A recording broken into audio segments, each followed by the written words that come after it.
the Mets. Meet the Mets. Step right up and greet the Mets. Bring your kiddies, bring your wife. Guaranteed to have the time of your life, because the Mets are really socking the ball, knocking those home runs over the wall. East side, west side, everybody's coming down to meet the METS Mets of New York town. Oh, the butcher and the baker and the people on the streets, where do they go? To meet the Mets! Oh, they're hollering and cheering and they're jumping in their seats. Where do they go? To meet the Mets! All the fans are true to the orange and blue, so hurry up and come on down, 'cause we got ourselves a ball club, the Mets of New York town. Give 'em a yell! Give 'em a hand! And let 'em know you're rooting in the stand. Come on and meet the Mets. Meet the Mets. Step right up and greet the Mets. Bring your kiddies, bring your wife. Guaranteed to have the time of your life, because the Mets are really socking the ball, knocking those home runs over the wall. East side, west side, everybody's coming down to meet the METS Mets of New York town, of New York town.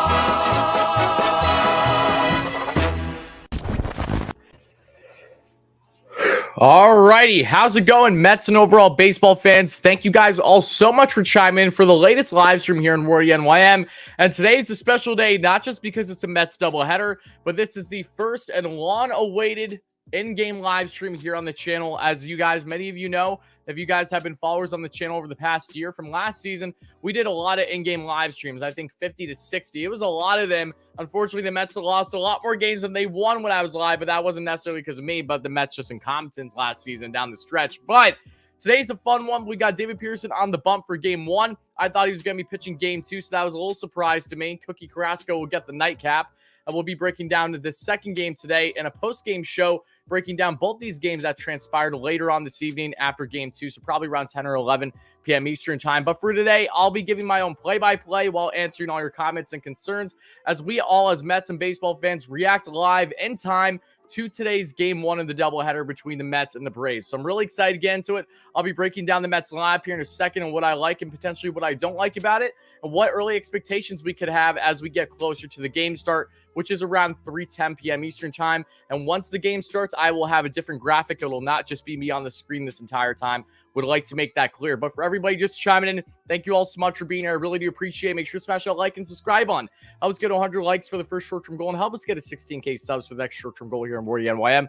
Always appreciate it. I'm going to do a quick roll call for everyone first chiming in, and then we'll go from there. Like I said, we'll just talk shop all things Mets. I'll do my best with play-by-play. If you guys can't tell, I have a ridiculously chapped lip over the past 2 days. So if I'm maybe not talking as much as I normally do, I apologize, just because it is burning like a mofo at times that I don't even have chapstick. I'm an idiot. And that is because of many of you guys know I was away for my brother's bachelor weekend this past weekend. And some of the things that we did involved doing paintballing, which was amazing, and doing ATV riding. But during that, especially from the paintball and all the paint, the dust, the air, it got really bad and just messed up my top lip. So I apologize again if I'm maybe not as ecstatic about certain moments as I want to be. Just every time I talk and smile, you feel your skin, it's tight and it hurts. So my apologies, but I'm going to make it work. I was going to make sure that we did an in-game live stream today, no matter what. So I see Charles, Joe, Milo, Matthew, great member on the channel, Christy, Charles, Victor, Darren, great friend and member on the channel, Jack, great member on the channel, Cindy, Tim, let's see, Marte, VP Pro, Jets, Mets, Nick, Survivor, 5-Speed, Ocean Girl, thank you for the kind words. Josh, a great supporter on the channel that is a Braves fan. And Sandy, great member on the channel. Conflicto, TC, all you guys, thank you all so much for chiming in. Really do appreciate it. Like I said, we got a lot to get into for this game today. I'm very excited for it. I'd say let's start off by talking about, over the next couple minutes, just the Mets live today, because it's a doubleheader. And what happens in a doubleheader, normally what that means is you're not going to see the same starters for each game. That's expected. from the Braves side of things, I figure, let's talk about the Braves lineup first, because us Mets fans, and I know we got some Braves fans in here, we got to know what we're working with, right? So for the Braves today in game one, their lineup is the following. Ozzie Albies, the switch hitting phenom, is in leadoff. Matt Olson in the 2-hole. Then Austin Riley in the 3 spot, the Mets killer. Marcell Ozuna at DH in the 4 spot. Travis d'Arnaud, who just murdered the Mets yesterday with 3 RBIs, will be there in the 5th spot. Adam Duvall in the 6th spot. Dansby Swanson, who has struggled mightily to start the season. Again, he will pick it up at some point. In the 7th spot, Travis, I'm going to butcher his last name. Demerit? Is it Demerit? I'm probably wrong. Regardless, young right fielder will be played. And then Guillermo Heredia, who the Mets actually gave up on before the season began last year because of their outfield depth. Then he went to the Braves, and look at that. He ended up winning a World Series with them. So everything checked out for him. And, of course, they had Charlie Morton on the bump. Morton has a 7-year ERA, a 1-2 record on the year, I believe. Morton's looking for his first true quality start after coming off of a brutal leg injury that we saw him last year, which had him out, wasn't able to pitch in the World Series, unfortunately, for his sake. But Morton, veteran, who's had plenty of success against the Mets. Mets have struggled with his breaking ball, and it'll be very interesting to see how they match up against a veteran right-hander today. And it'll be very interesting as well to see how Morton does, again, having a rough start through his first couple starts this season. But for the Mets, let's take a look at their lineup real quick, because this is an interesting one as well. And again, I saw some gripes with it. I'm going to share my personal opinions on the lineup. But here we go. It is Travis Jankowski is starting over Brandon Nimmo in the leadoff spot. So for people wondering why is Jankowski in leadoff, I guarantee Buck did that just for the sole purpose of replacing Nimmo. Nimmo will be playing in game 2 in the nightcap tonight when Kyle Wright, the fellow right-hander, will be on the mound for the Atlanta Braves. But Nimmo gets the day off. At least he's coming off the bench. Jankowski in leadoff. Then you have in the 2-hole Mark Canha in left field. Francisco Lindor in the DH spot is important. And why is it important, you may ask? Well, Lindor, through right around 12 games in his career thus far at the DH, including this season, has absolutely raked. Lindor doesn't play at DH option often because he's one of the best, if not the best, defensive shortstop in all of baseball.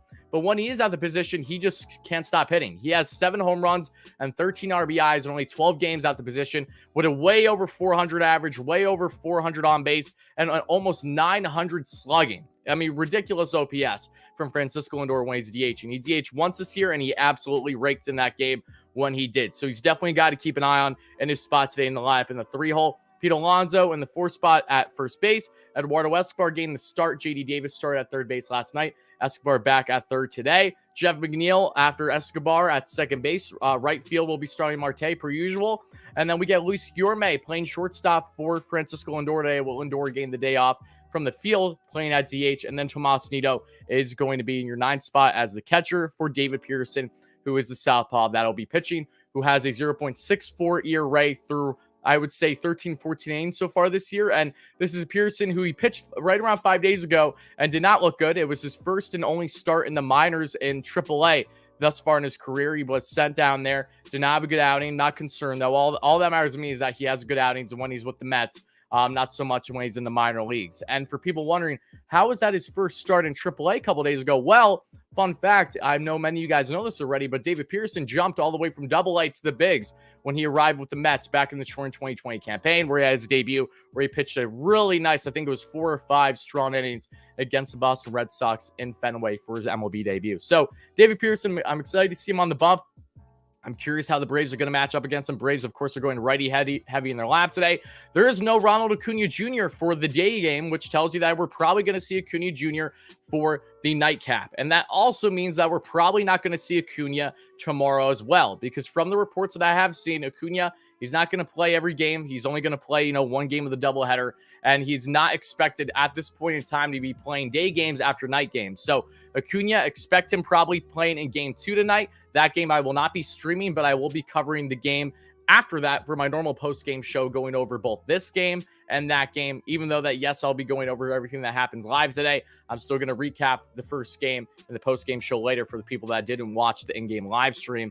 But Acuna, yeah, keep an eye on him. He'll probably be playing game 2, and that'll probably be the last game that he plays in this series, as kind of expected. So we got more to talk about, though, folks, because talking about bullpen and Trevor May, who had an abysmal game again yesterday, has allowed runs in 5 of his 8 outings so far this season. was placed on the 15-day IL today with some inflammation. So they brought up Adonis Medina. If you guys don't remember, Adonis Medina, the Mets' young right-hander, pitched a scoreless inning in Arizona a couple series ago.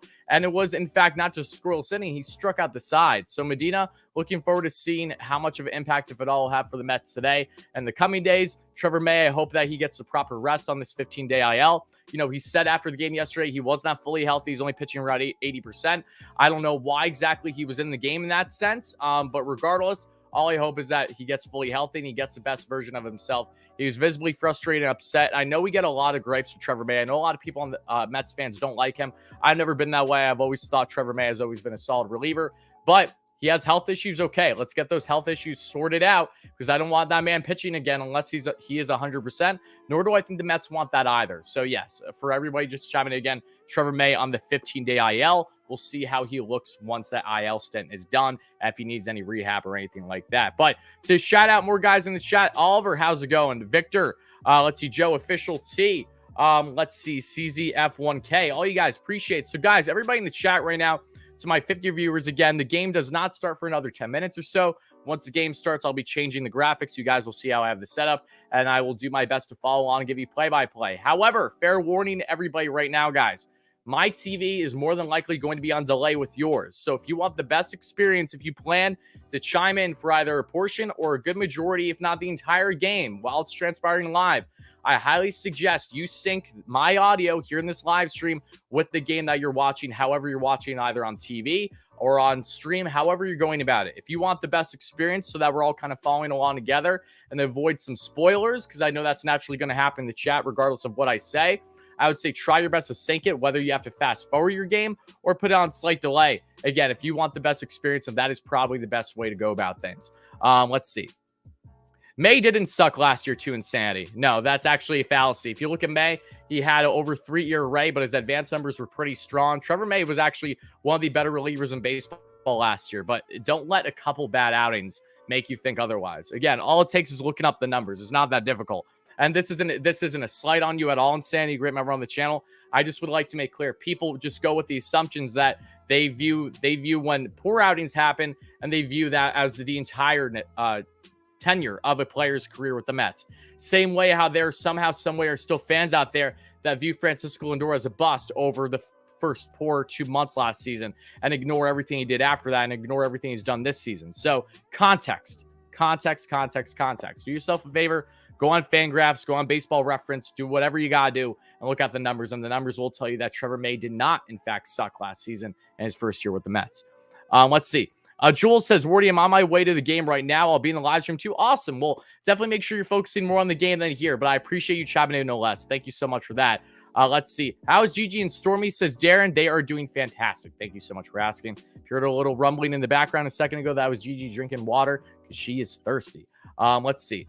Why would I, okay, let's see. I'm going to sneeze in 1 second, so I apologize. Allergy season, you know the drill.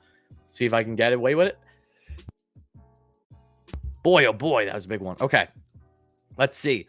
Once in the no-hitter was amazing, says Andy. Oh, congratulations to you, Andy. Yeah, shout out to everyone that got a chance to go to the no-no the other day. I mean, it was electric. The fact that I was out of town when it happened, I mean, it's still, regardless, it was an amazing moment for all his fans. And I know I love the fact too that Citi Field was rocking, and it was like not sold out, but it was packed there that night when Tyler McGill had the 5 no-hit innings. And then you of course had the fellow relievers, that being in Edwin Diaz getting the save, Seth Lugo in the setup. Prior to that, Drew Smith and Joely Rodriguez getting the job done.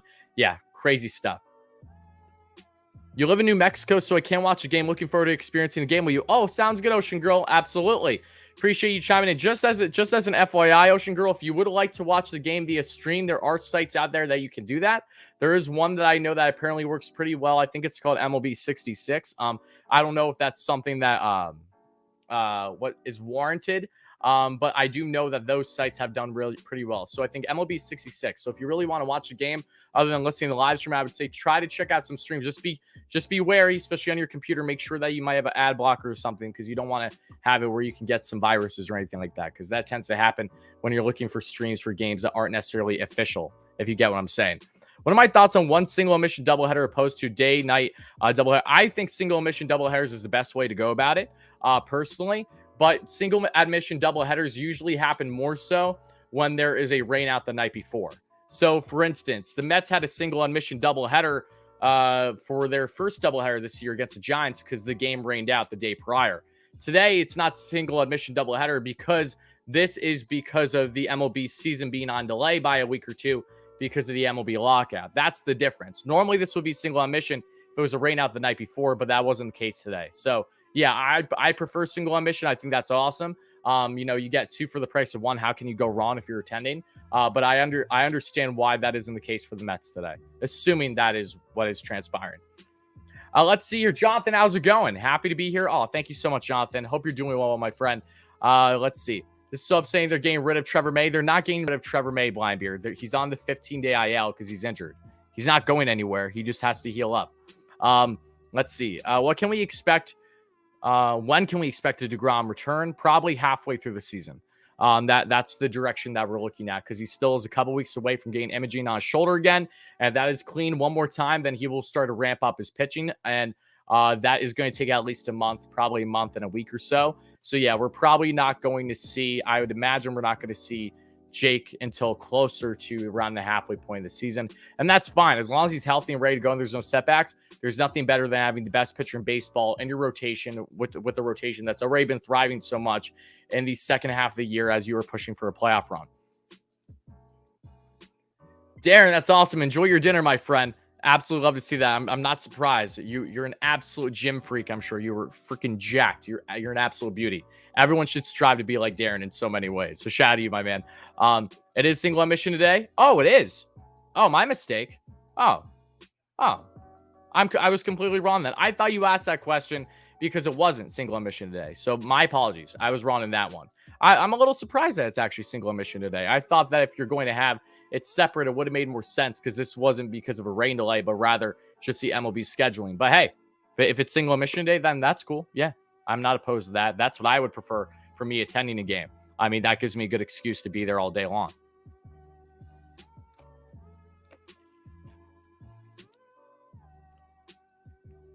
Yeah, Jake is going to opt out of his contract. As long as he's back healthy for the second half of the year, he will 100% opt out of his contract, and the Mets will 100% bring him back. Nothing to worry about. Jacob deGrom, even with his injuries, if he pitches half the year this year, he's still warranted of being paid the highest paid pitcher in baseball for everything he's done for the Mets prior, okay?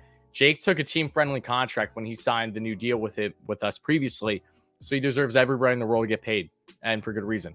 The only thing I will say, if there's one way that you could justify the Mets not bringing Jake back should he opt out, it's that if Jake has another setback and Jake misses the majority of the season. If he misses the majority, meaning that he only gets like a couple starts in, then I could understand that argument more. But should he pitch at least half the season, which is expected as of now, then yeah, no, there's no excuses. You got to bring him back, and I fully expect them to. And Mike, yes, we will definitely be collabing at some point. That's going to be a lot of fun. It's actually funny you say that. Entertain actually slid in my DMs earlier today, and I told him, I'll get back to him soon. That'll be a lot of fun. Let's see. Ballcat Nation do a collab. Yeah, we collabed a bunch of times, Josh. I'm not sure if you've seen that. I've been on his channel. He's been on mine. I've been more so on his just because of he covers all things MLB. I'm just Mets, and he's a Blue Jays fan, so naturally there aren't as many times to collab. But yeah, I'll definitely be collabing with all your favorite YouTubers and content creators, not just Mets related, but MLB as a whole. A lot of fun stuff is coming this season. It's just been slow moving, mainly because of the fact that it's early in the year. We're all getting acclimated and adjusted and knowing what we're dealing with in content-wise. And, you're going to see all the same guys that you've seen throughout the offseason on here and new people that you haven't seen on the channel yet either. I'm very excited for that. Let's see. My only question about DeGrom is what if the Mets re-sign Bassett with him and Scherzer on the Mets for the foreseeable future? Would that impact the DeGrom return to the Mets? No, not at all. Not at all. It would still... you want Bassett back. I expect the Mets to extend Bassett to a new deal. And that should not impact at all the possibility of Jake returning or not. With May and SRF struggling, do I think the Mets will go after a reliever at the deadline? I think they will go after pitching at the deadline, and I don't even think May and SRF are factors in that. I think that regardless, they always will, because contending teams always look for more pitching depth, regardless of the status of their rotation and or bullpen. It's normal. It's what you do. You can never have enough good pitching, and definitely wouldn't hurt the Mets to add another quality reliever at the deadline, at minimum one. So yeah, don't be surprised should that happen. I should collab with Broads, the Philly fan, before the next series. Broads Media. I don't know who Broads Media is, but in my defense, I don't know who Broads Media is because I don't watch any Phillies content. So, that I think that's fair, right? But I'll look him up and maybe, yeah, we'll see. All depends on the schedule because it's hard to sneak in things unless it's like days in advance. So we'll see. I'll look him. I'll put it in my notes right now so that way I don't forget who the guy is for you.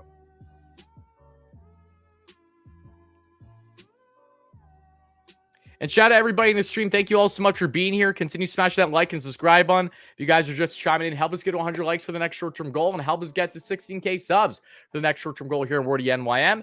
The game is about to begin within a couple minutes. Once that starts, I'll be changing the graphic, all that fun stuff, and we'll get up and rolling with today's game. Hopefully it's a good one for the Mets. The first of 2 games that we're going to see transpire today. And yeah, very, very excited. Beyond, you guys have no idea how excited I am for today. I'm very pumped up. And like I said, I will probably be delayed from you guys. So if you can try to avoid spoilers the best you can in the chat, I would really appreciate it. But other than that, just follow on, sync your audio, sync my audio with watching the game wherever you're watching the game if you want to get the best experience while following along in this in-game live stream. Phillies fans don't want to talk to us? No, not all. Not all. We've had some kind Philly fans in the chat, so that isn't true. Broads is funny? Yeah, I'll look him up. I'm glad that you guys know him, so that way can help me get an idea of what I would be working with should I reach out to him or do something with him at some point. Am I at all concerns with the Mets' lack of home run ability early in the season? No, Milo, only because the Mets have been able to manage to score runs in a lot of them without needing a home run. They scored 10 runs the other night against the Phillies without needing a home run. I think that's a prime example. You don't need home runs to win games, but I will say that I fully expect throughout the season that the home run ball to start to become an issue for the Mets. I do expect it to at some point. I don't believe we're there yet, but especially through a normal 162, the Mets on paper do not have a team that is loaded with home run power. You're led by Pete Alonso, Francisco Lindor, Eduardo Escobar, who Escobar only has like 1 or 2 this year. Those are really your home run hitters for the most part. I mean, Marte, you're lucky if you get 15 home runs out of him this season. Nimmo, same exact thing. I mean, in a beautiful world, you get 20 out of Nimmo. McNeil, I don't want McNeil trying to shoot for the fences. I want McNeil what he's doing now. So McNeil, ideally, you could say he might get like 15 by the end of the year. Mark Canha, similar thing. He's a 15 home run guy. The Mets don't have a lot of pure home run hitters, and that's okay. I'd rather the Mets have a balanced team that they have more guys that are able to hit for opposite field, have better situational hitting, especially runners in scoring position. That's why the Mets have been so good so far this year. But there will be those moments, and their Mets will definitely have their stretch where they need that big power, that big pop, and they won't get it. So for those times, it wouldn't be a surprise if the Mets find themselves looking at a potential rental type slugger at the deadline, depending on who's available based on what the playoff standings are at that point in time. And yes, I did see the clip of Trevor May yesterday. He's very frustrated, and rightfully so. I would be too. And I appreciate that about him because it does tell you that he does care. I mean, if he didn't care, he would not be reacting the way that he did. Can I go over the lineup? I did go over the lineup already, but I'll do it again just for you, Blindbeard, okay? I'll do that just for you. Let's see. Mets lineup again. Jankowski and lead off at center field. Then Canha on the left. DH is Lindor. Keep an eye on Lindor. He is always fantastic at the DH position and the small sample size that he's played in through 12 games. Alonso at first base. Escobar at third base. Second base, McNeil. Marte at right field. Guillorme at short. And Nito at catcher with David Pearson on the mound. Trevor May is on the IL, Daniel. He was placed on the 15-day IL over the past hour. Jeff says he's not trying to hit home runs this year. Good, because his career started. Jeff McNeil lost himself when he started to become home run happy a couple years ago, and he's been trying to find himself since. And thankfully, he has once again found himself. I hope he stays there. Do players continue to get paid on the IL? Absolutely. Suspension depends on the suspension. You can be suspended with pay, and you can be suspended without pay. And yes, I'm beyond grateful the Mets didn't get Bauer too. I mean, talk about the biggest bullet the Mets have dodged, and that's saying a lot. Yeah, that's the case. Ben Santana, what's up, my man? How are you? I recognize you right away. Hope you're doing well. Thank you so much for the kind words. Let's see. And David Pearson is pitching today's first game. Yes. Let's see. Would I be happy the Mets just split the series? 100%. Yes. If the Mets at minimum sweep the series, I'm ecstatic. You're not going to win every series. I know that the Mets have said otherwise because they've won 7 straight, but it's going to end at some point. And As long as the Mets don't lose 3 or 4, I'm happy. They split, I'm happy. They win the series, I'm ecstatic. But again, at minimum, if they can split the series today, I mean, if they can split the series as a whole, I'm all for it. That's all. That is truly what I hope happens. At this point, we 3 out of 5 will give me satisfaction. Losing the series to one of our biggest rivals is going to lower team morale. Yes, a little bit, but again, it's a long season. That's only going to hold so much. You know what I mean? But now let's actually switch to the setup today. So let's do just that. Gonna fix this for you guys. Try and get this all situated. So give me 1 second. If I'm lagging at all, guys, I apologize. I'm just fixing how everything's supposed to look here, how I want things to look. So bear with me 1 minute, guys.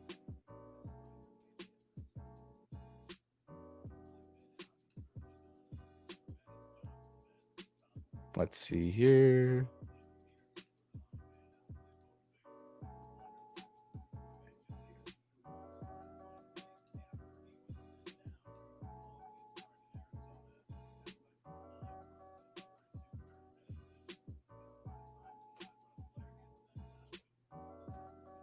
Here's that.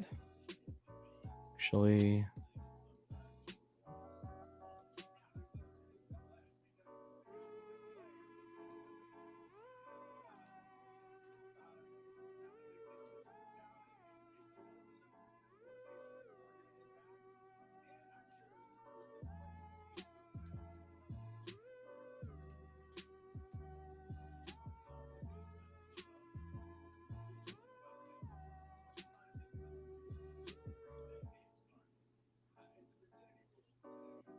just give me 1 sec, guys. I'm just making sure the setup is how I want it. Just give me 1 more sec. Won't be long.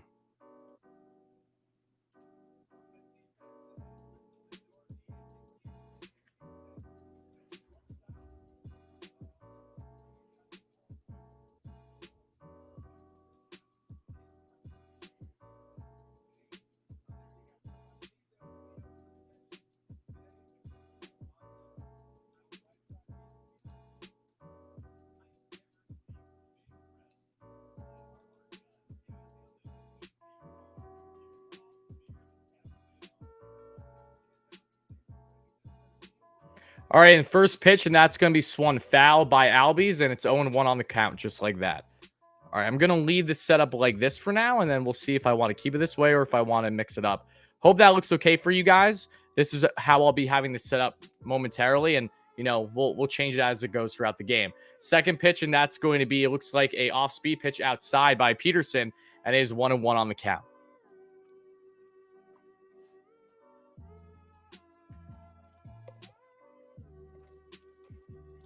And that's going to be fastball way inside to Albies, and then now it's 2-1 on the count from Peterson.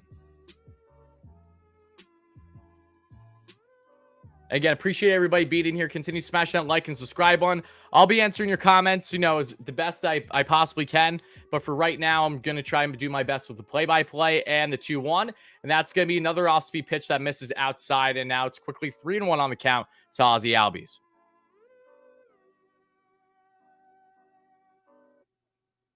That dude, I appreciate that, Nick. Thank you. Ozzy Albies, beautiful snag there by Yorme. Tosses a first, and there's 1 away. You'd think Lindor was that short with that beautiful pick there by Yorme, making that look easy as he's growing his beard in. He's looking more and more like the normal Yorme, not the baby-faced one that we saw not long ago. Albies, again, pull that ball. Nice little dive pick there by Yorme. Hops up quick. Dime throw to Alonso, and there's 1 away. Nice start there by Yorme.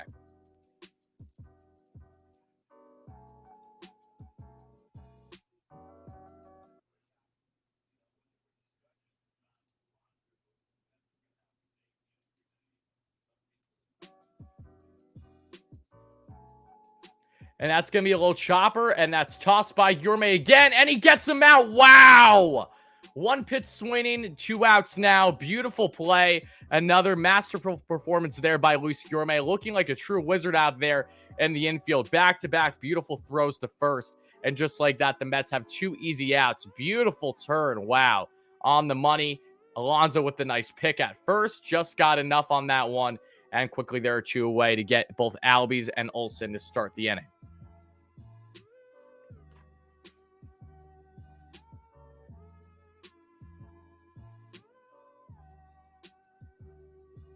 All right, and that's Austin Riley takes a fastball up and away, and then now it's 1-0 on the count. Riley, who hit a home run against the Mets yesterday, his 12th home run against the Mets in his young career, has the highest. Him and Kyle Schwarber have the best home run rates among all hitters in MLB history against the Mets.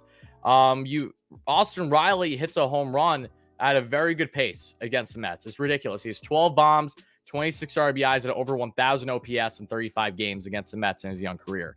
As it's 1-1 on the count, and the 1-1, that's a fastball inside that misses on the 93 heater, and now it is 2-1 on the count.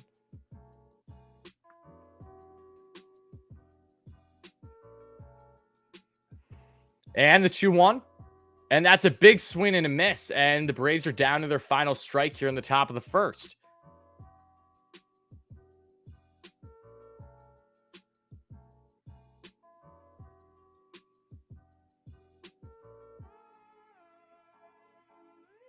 And the 2-2, and that's going to be in the dirt. Misses there with the off speed on the changeup, around 86 miles per hour. It's full count now to Austin Riley.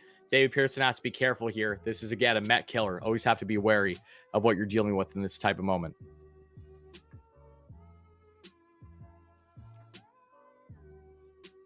And the 3-2. And that's going to be a chopper that goes foul to the left side. Still full count.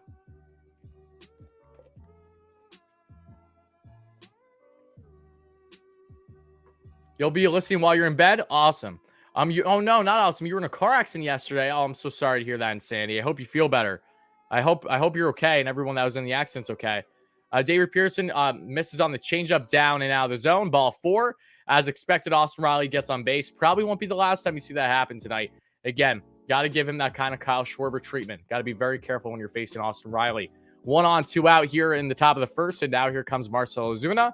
His first couple games back this year off of his suspension because of the domestic dispute that transpired last year for him and his wife. He's back, though, after serving that suspension without pay, and Ozuna is batting DH tonight for the Braves, who has 10 RBIs, 4 bombs on the year thus far. And the first pitch, and that's going to be hacked away foul the right side by Ozuna on the fastball. It's 0-1. That pitch was down and away. Ozuna, known for his home run power, one moment that always stands out to me is his opposite field home run that he just got enough of that blew a save from Edwin Diaz a couple seasons ago. That one crushed me like no tomorrow. And the next pitch, and that's going to be a off-speed pitch outside, and it's going to be a called strike. Just missed the corner, but the ump being generous. Won't be surprising if we get another poor umpire today with either expanded or way too tight strike zone. That surely was a borderline strike that really looked like a full ball missing down and away. Either way, 0-2 on the count now to Ozuna, and the pitch, and that's going to miss down and away again. Misses there with the slider to the left, and it's 1-2 now on the count.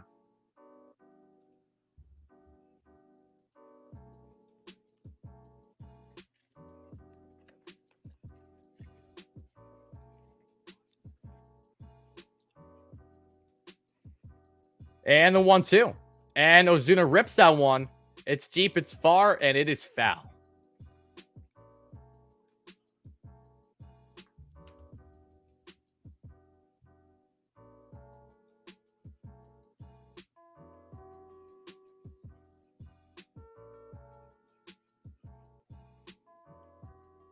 Where can you watch this game? Check out MLB 66, Demi. Thank me later. Okay, and that's going to be popped away foul. Fastball up and on the hands. Ozuna behind on that one. It's still 1-2 on the count here. David Pearson trying to get through a clean first inning, only allowing a walk to Austin Riley, who, again, has been absolutely raking every single time he plays. Not just the New York Mets, but most teams in the league. He had a borderline MVP season last year, and I felt didn't get nearly enough recognition that he deserved, as much as that pains me to say. Ozuna takes a high fastball, and it's back even on the count now, 2-2. 94 with the heater was Pearson there. Let's go, Mets. Happy to have you in here, Josh. Wardy over here making Howie Rose level play-by-plays. Oh, no, that's an exaggeration. Nothing beats the golden voice as Howie. Fubo stream is up. Yeah, Fubo works too if you have a thing with them. And a beautiful strikeout there by David Pearson on Marcell Ozuna to end the inning. Nice slider down and away. I believe that was a slider. It was a slider of the changeup. Either way, that I think that might have been the slider, though. And that gets him swinging. David Pearson with his first strikeout of the day. And the Mets head to the bottom of the first. Still tied 0-0. And guys, give me 1 second. I'm going to try to fix the scoreboard because it's on a delay. Everything else is working well, which I'm happy about. I'm just going to fix this scoreboard, though. So give me 1 second.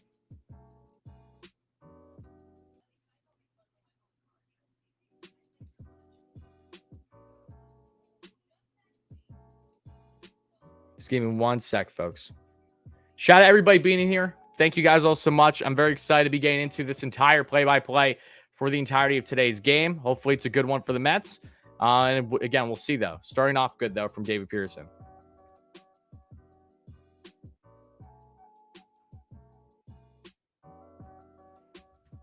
And don't mind if I'm lagging for like a minute or two. Like I said, I'm just trying to fix the scoreboard here. So bear with me a minute, guys.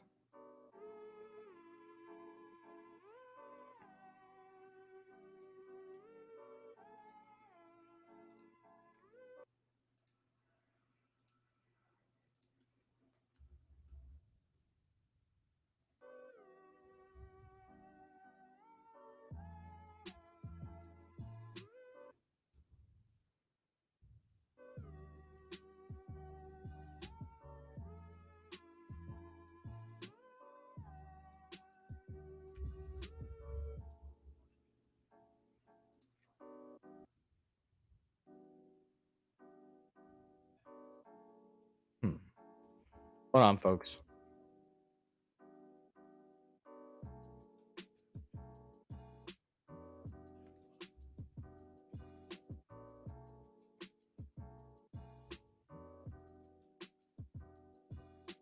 Should be good. Put this over here. Like so.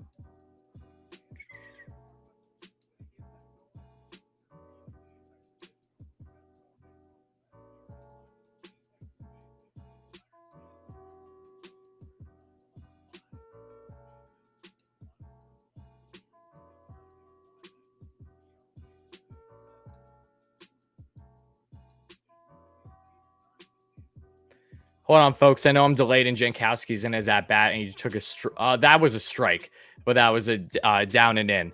Hold on, almost done here. My apologies, everybody. Just want to make sure that this looks the way I want it to look.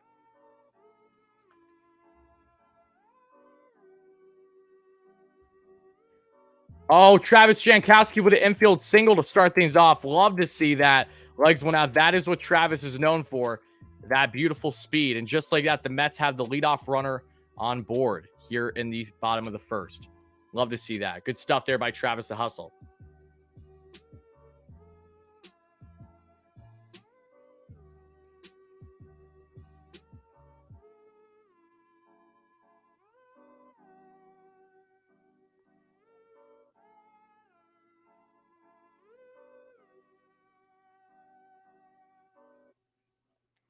All right, and again, shout out everybody. Thank you all so much for being Yoshima, great member on the channel. All you guys just chiming in. Thank you all so much. Like I said, if you want the best experience possible, I would recommend syncing this audio for the YouTube stream while you're watching the game, however you're watching it, so that way that you guys are kind of in sync with me. If not, that's perfectly fine too. Just a recommendation if you guys want to get probably the best experience possible while chiming in here to the in-game show.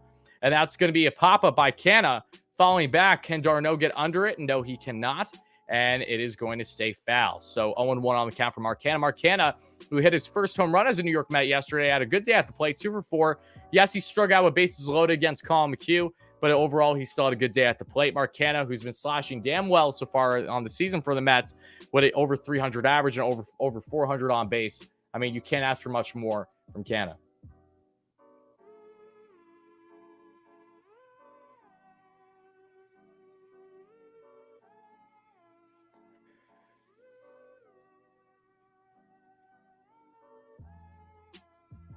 All right, folks, and the 0-1, and no, that's tossed back to first. Jankowski stays on. Obviously, Morden knows that Travis Jankowski is a base-stealing threat.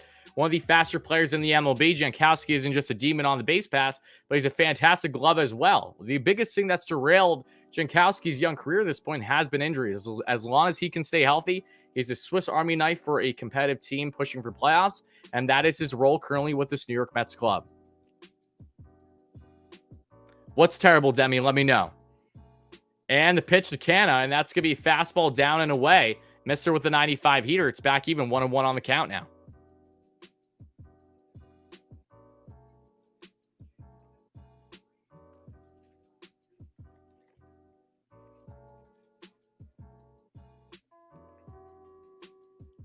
Jankowski's a new Kirk Neuenhuis. You see the similarities, not even just with his role, but how he looks too, right? It's kind of funny. Marcana is going to get a soft chopper, and that's going to go foul. And it's 1-2 on the count. Should that have stayed fair, there was a good chance Canna would have been safe, and Jankowski easily would have been safe at second. But either way, it's back 1-2 now on the count here. What's up, Watermelon? How's it going? Remember when overpowered travel team I told you about? Yes. You won today 19-1 against the third seed team of the whole league. Congratulations. What age group is that again? Didn't you say it was like 16-year-olds or something like that? Let me know. I'm curious. But again, congratulations. Fantastic victory.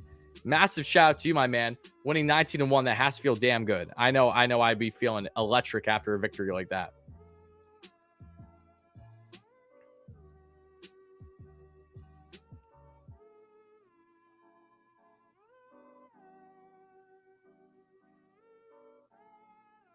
And the 1-2 to Canna, and that's going to be a half swing that ends up going foul, and it's still 1-2 on the count here to Mark Canna.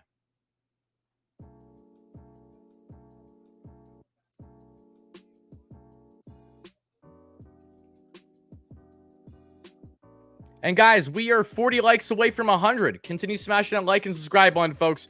Always appreciate it. If we can get to 100 for the first short-term goal, it would really mean a lot. And again, thank you all so much in advance. And share this with your friends, too. I'm not surprised by the low viewership earlier today because, one, in-game live streams are not a constant on the channel. And, two, it is a doubleheader day game. So that's not a good recipe. I've been wanting to do night games so bad, but the only issue has been trying to do night games for in-game live streams is that I do post-game right after it. So, like, for double headers, it's perfect. Gotta do in-game live stream like this. Then I can go away, watch the game myself for game 2 this evening, and then I'll be doing a post-game recap of the entire doubleheader and what transpired as a whole later on this evening, probably around, it's between 10 and 11 p.m. Eastern time. Locals can't watch your own team. What, because of blackout? Yeah, I know. It sucks. Preaching the choir. Oh, my goodness. Canna struck out looking. That was a fastball out of the zone. That's frustrating. I mean, this yeah. That's too close to take for Canada, though, on a 1-2 count. While I do believe that was a ball, it was too close to take. I will say that. Ages 14 16? Oh, okay. Oh, no, I'm a lot older. My younger brothers play on a team in their league. My brother's team are 7-1, but they played some bad teams so far. Gotcha. How's it going, Harrison? And Matthew, thank you for the kind words. I appreciate that. Appreciate you, Matthew Schulman. Okay, I got you, Josh. That's going to be fastball inside on Lindor. Lindor DHing today. I said earlier, and I'll say it again, Francisco Lindor in 12 career games at the DH position has over 400 average, over 400 on base, and over basically 900 slugging, including 7 home runs and 13 RBIs in just 12 games at the position. He's 2 for 24 against Charlie Morton, however, and he's going to hack one foul in the fastball up in the zone. And it's now 1-1 even on the count.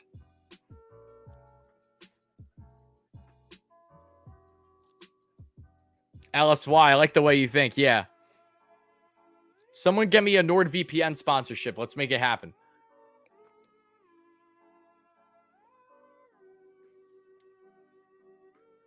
And the 1-1. And Lindor's going to hack down one. Still foul. A little behind on that one on the 95 heater. Beautifully placed. Just, again, behind on the swing was Lindor. Batting from the left side, knowing that Morton is a right-handed pitcher. And it's 1-2. Oh, thank you, Harrison. I appreciate that. Was that the game yesterday? Yeah, no one's happy with d'Arnaud. I mean, d'Arnaud had good moments with the Mets as a hitter, but Mets just gave up on him too soon, and that's Barry Van Wagenen to blame by signing him to a new contract that offseason just to DFA him as the season began. It was so stupid. But again, that's old regime Mets. That only means so much now. And guys, let me know in the chat too. Are you guys okay with the setup? Is the audio okay? Let me know, guys. Just let me know in the chat. How does everything look? From the setup to the audio, is this all good for you guys? Let me know. I want to make sure you get the best experience possible when you guys are in here. And the 1-2, and Lindor takes a big breaking curveball down and in.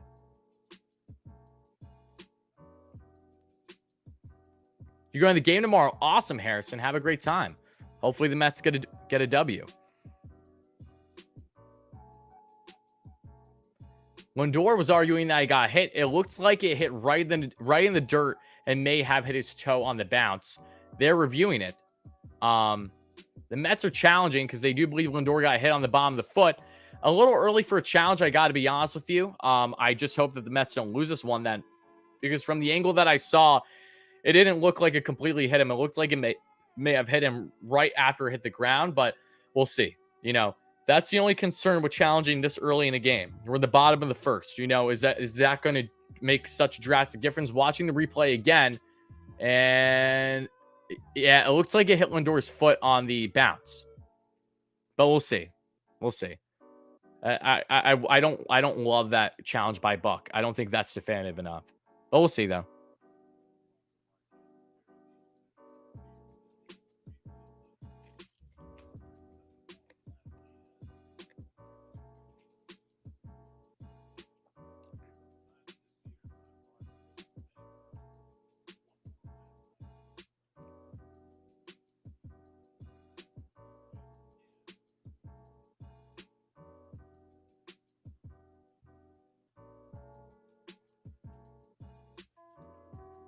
Where am I watching the game? I'm watching on SNY. It's funny that you guys, I guess it just varies on the connection. My TV in my room is on delay. If I'm watching the game in my other room, which is on the first level of my home, it is faster. So technically speaking, I'm actually on delay myself usually. Like I know I am right now, because if I was streaming downstairs, I would even be more ahead than what I am right now. Lindor's waiting to find out the results. I'll be surprised if they call this a hit by pitch, just because I don't think I saw a good angle enough to justify it. You're behind about one pitch for me? Yeah, 5. Like I said, if I'm behind or ahead, guys, the best thing I would recommend if you want to chime in for a good portion of the stream is to, again, sync my YouTube audio with the game. So either fast forward the game a little bit or go back a little bit. That's what I would recommend. Okay, it was a hit by pitch. Good. Good challenge by Buck. I did, from the angle that I saw, it didn't look like it was truly a hit by pitch. It looked like it hit the ground first. So good challenge by Buck. Not complaining there then, as long as they did it.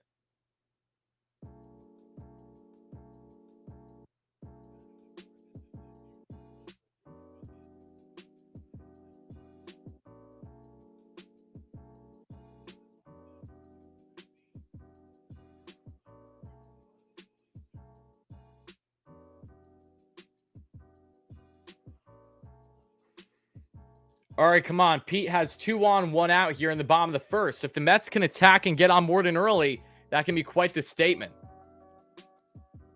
Keep an eye on Alonso when it comes to opposite field. He's been hitting Oppo a lot so far this season. And that's going to be a curveball that misses down and away. It's 1-0 on the count now to Alonso. Big Meat Pete, who is currently 3rd in the NL with 18 RBIs. And yet I had some respective arguments with people on my postgame show yesterday saying that Alonso, they're concerned about him. I don't know what you're watching that. I'm not watching, but 20 games into the season, I'm not concerned about Pete Alonso. Sorry to break it to you. Right on point. Awesome. Love to hear that, Mike. And yes, if we got any Ranger fans in here tonight too, let's go Rangers. I did my Rangers review episode 55. Just me. Steven wasn't able to make it earlier on my Rangers review channel. Make sure to check that out. Rangers play Penguins game 1 tonight. I will be watching that along with watching the Mets game 2 tonight. Very excited for both those games. So happy that Ranger playoff hockey's back. I know that not everyone's Ranger fans in here. So again, I'm not trying to offend anyone. I'm excited. 3-0 already on the count to Alonso. Let's see if Alonso takes a strike down the pipe here, assuming that goes down the middle, or if he actually gets the green light to go swinging.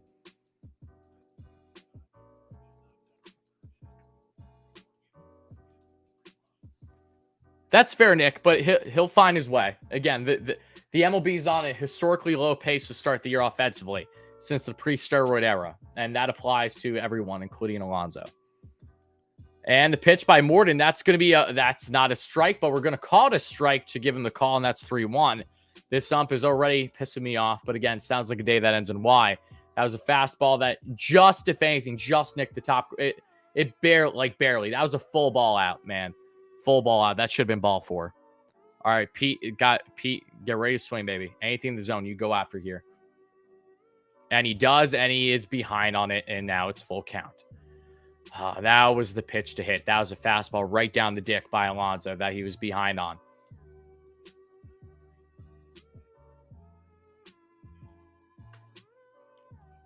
Boo, Rangers, boo. Are you an Islanders fan, Nick? If so, then I can understand why you're saying that.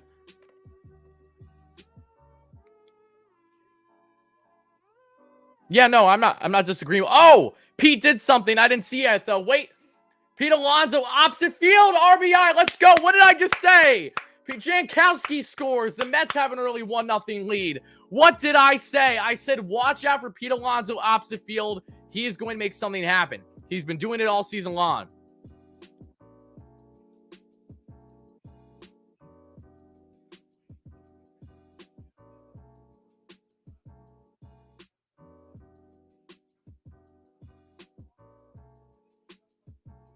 Let's get some hype in the chat, folks. Pete gets a score early. I told you.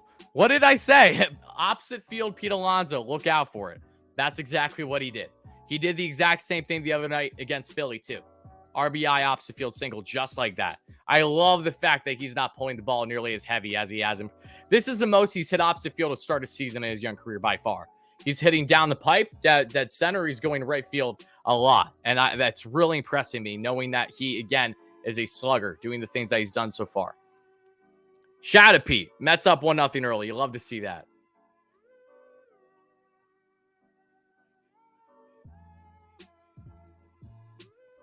Shout out to Pete, too, for being able to hit that for opposite field after taking a pitch down the pipe previously and being behind on that one, because that felt like a pitch to hit. But Mets, again, off to an early lead. Still 2 on, 1 out here for Eduardo Escobar, who's quickly 1-1 on the count here. Oh, I'm sorry that you got to listen to the Braves broadcast. I don't wish that on my worst enemy, Edward.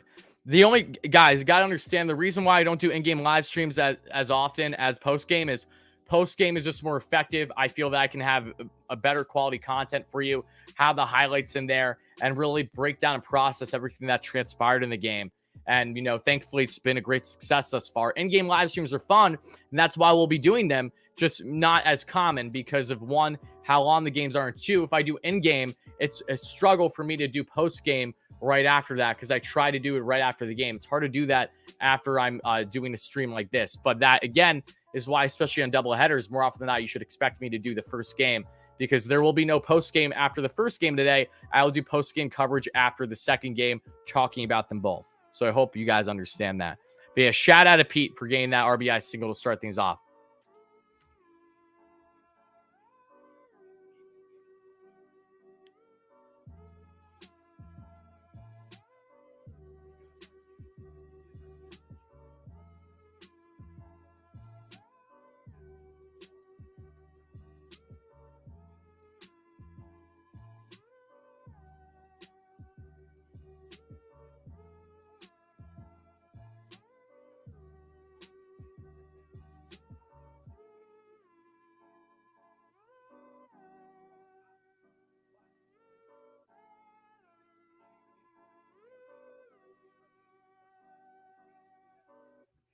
How is Pearson's look good? He's pitched 1 scoreless thus far. Only had a walk to Austin Riley, which again, rightfully so. Austin Riley's a Mets killer, and he struck out Ozuna to end the top of the first. Mets up 1-0, 2-2 on the count at Eddie Escobar, faced off against Charlie Morton. And the 2-2. And that's going to be a fastball up top out of the zone. It's full count out of Escobar. Charlie Morton, 24 pitches in already, but only 1 out in the bottom of the first.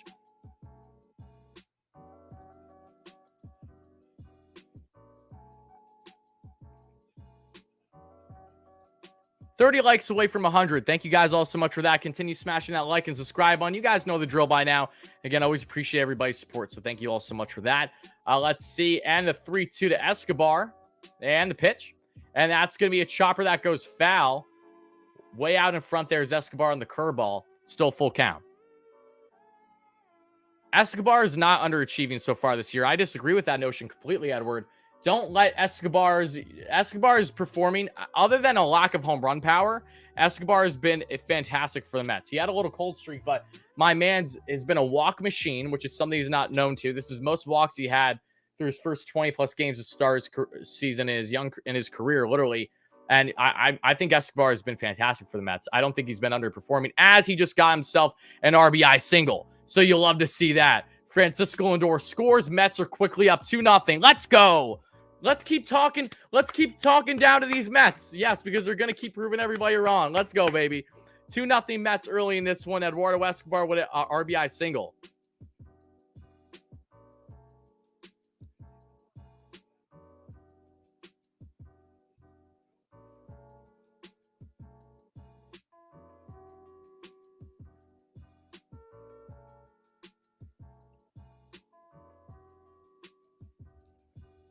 Hype in the chat, guys. Love to see that. Eat your words, Eddie. Yeah, that's so good. That's so good. Oh, that feels good. Always love to see the Mets get off to an early lead.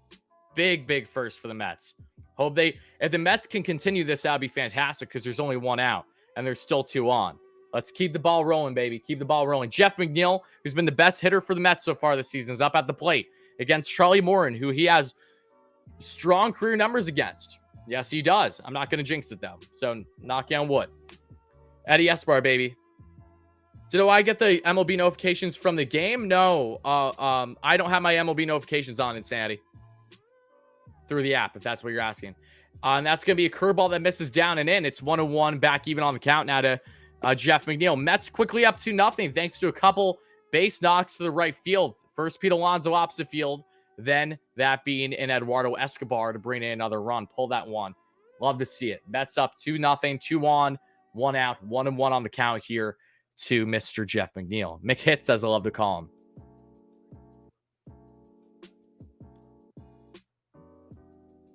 And the pitch, and McNeil's going to foul that one off. It's 1-2 on the count now. Fastball right down the pipe, and he was behind.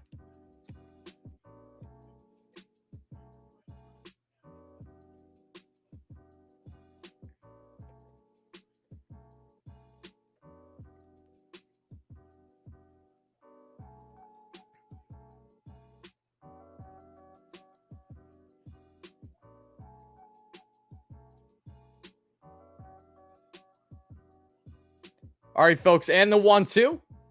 And that's going to be a big swing and miss. McNeil strikes out. A surprising strikeout by McNeil, who has struggled at times with the curveball. Charlie Morin, known for that patented breaking ball pitch.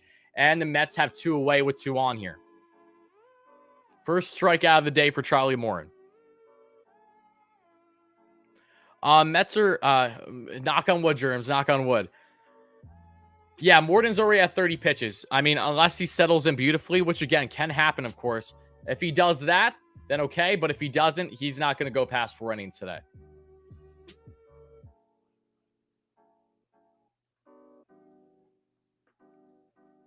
All right, 2 on, 2 out for Starling Marte. And the pitch. That's going to be a curveball for a called strike. Bottom left corner there. Nice pitch by Morton. 0-1.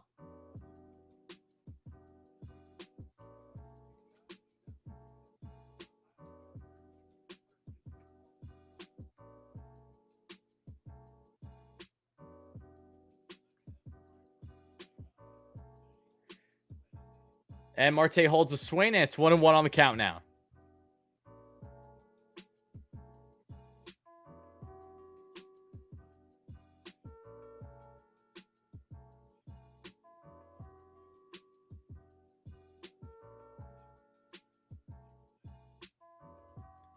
All right, and the 1-1, and that's going to be a fastball that is called a ball, but that is normally a called strike based on the sump today. But no, I guess not if it's down out of the zone. 2-1 on the count now to Starling Marte.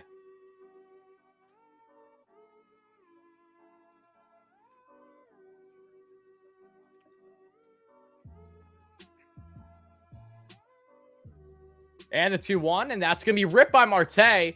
Will it drop? Will it drop? It will not. That's the final out. Unfortunately, Adam Duvall, a great defender, got in there, and that'll be the final out. However, while the Mets leave 2 stranded, they are up 2-0 early on against Charlie Morin, and now they head to the top of the second. up by a couple runs. Still love to see that. Not complaining. Good start for the Mets in every way imaginable. The only thing that would have made it better is if they scored a couple more, but I'm not complaining. Good start for the New York Mets.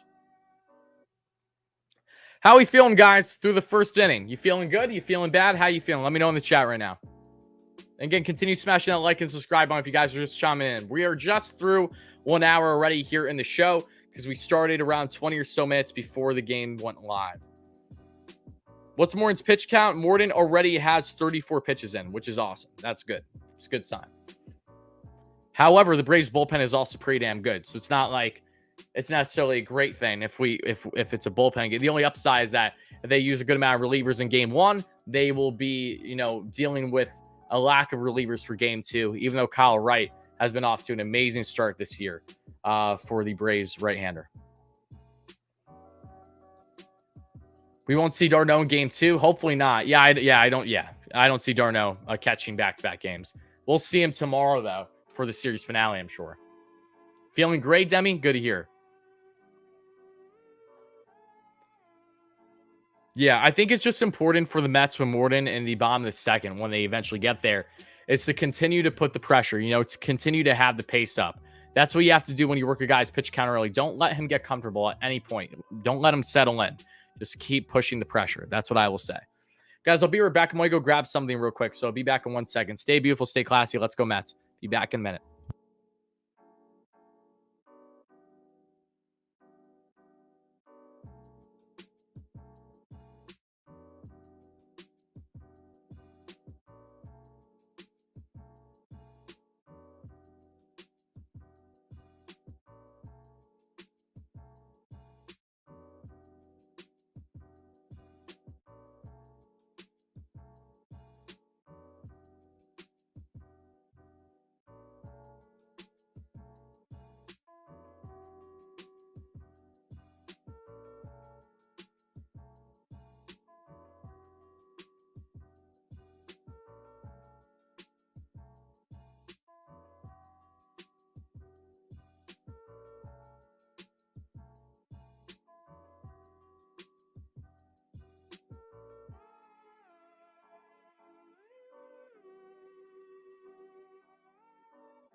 Okay, it's 2-2 on the count to d'Arnaud. His first at bat of the day. d'Arnaud, who recorded 3 RBIs against the Mets yesterday, is looking to put the pressure against his former team. Passing bomb. It's not the offseason, or else I maybe for a second I think about it odd. That's fine. I might switch my hat halfway through the stream because this hat, when I wear for a long period of time, tends to give me a headache. And that's a big swing and miss. d'Arnaud strikes out. Nice strikeout there for David Pearson. His second strikeout of the day.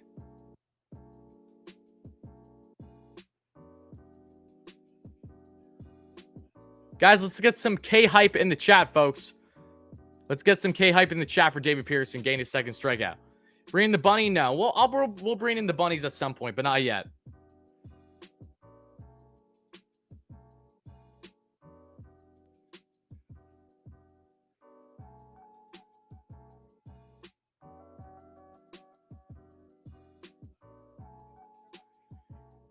Oh, and Darren, thank you. I appreciate the kind words.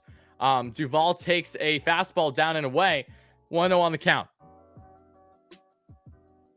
Yeah, 5 speed. It sounds like a day that ends in Y with an inconsistent umpire, doesn't it? I have Playboy bunnies? No, I have bunnies, but they aren't for Playboy. Another fastball missed the exact same spot, still down away. 2-0 quickly on the count to Adam Duvall. Duvall, who actually led the NL in RBIs last year and had over 40 bombs, being quite the deadline acquisition, returning to the Braves after being a year without them as he started the season in 2021 with the Miami Marlins.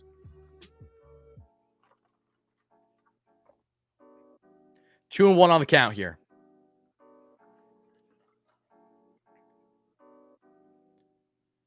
And the 2-1 by Pearson and Duvall. And that's going to be fastball inside. And now it is 3-1 on the count.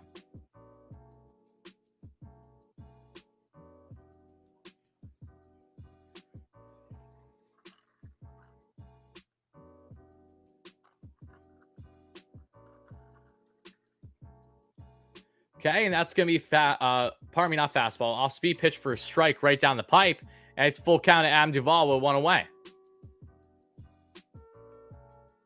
How's it going, Legacy? Appreciate you chiming in. Appreciate everybody chiming in. To my new viewers, people who have been here, thank you all so much. I do appreciate it. First in-game live stream of the season. Loving every second. That's going to be ball 4, fastball inside. And there's a 1-out walk, second consecutive inning where David Pearson has allowed at least 1 walk. We'll see how this goes. That's all I got to say. Yep, great start to get off to an early 2-0 lead. I think the Mets are going to need a good amount of runs today, too. So it's important to jump off and start things on the right foot.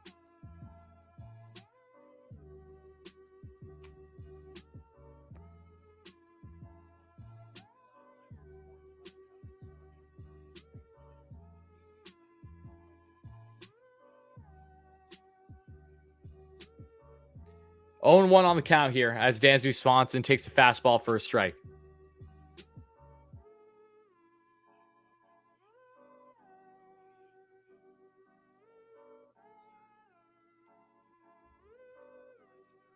What do I know about Peterson? I know Peterson has had a very good start to the year, and that's going to be a ball away. They do not get the tag on first, still 1-1 on the count now. David Pearson, who got rushed to the MLB by the Mets in the shortened 2020 campaign from AA, put off a really impressive performance in the shortened season. Last year, however, struggled quite a bit with his command, struggled to get out of first innings, did his best Steven Matz impression a lot of the times, and he then was hurt, then broke his foot right as he was about to come off the IL with a fluke incident that happened in the clubhouse, which ended his season early. But Pearson, known for his fastball slider mix, has a changeup in there too, but you can get a guy around, you know, the mid 90s on the velo and has a nice slider. And when he's locating well, he induces a good amount of ground balls and gets some strikeouts. And that's what we've been seeing so far for Peterson this season when he's been pitching for the Mets. Has been awfully impressive. Again, knocking on wood because I'm not trying to jinx him. As it's 3-1 on the count now to Dansby Swanson. As did I, Insanity. As did I.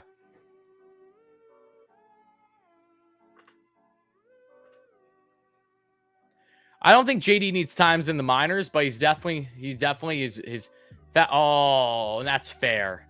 Shit. Okay. Runner will advance first to third. And just like that, the Braves have 2 runners in scoring position with 1 away. And all it's going to take is a base knock to make this a tied ball game. So like I said, you're going to need a lot of offense. A fluke play. Dansby Swanson pulls one, passes Eduardo Escobar, and it ricochets off the left side. And just like that, 2 guys in scoring position with only 1 away. We'll see if the Mets can get out of this inning unscathed or not. Will be a tall task, however. Lamet, I have heard rumblings that the Mets have shown interest in him. I don't know if it's going to amount to anything or not, though, so that's a wait-and-see situation.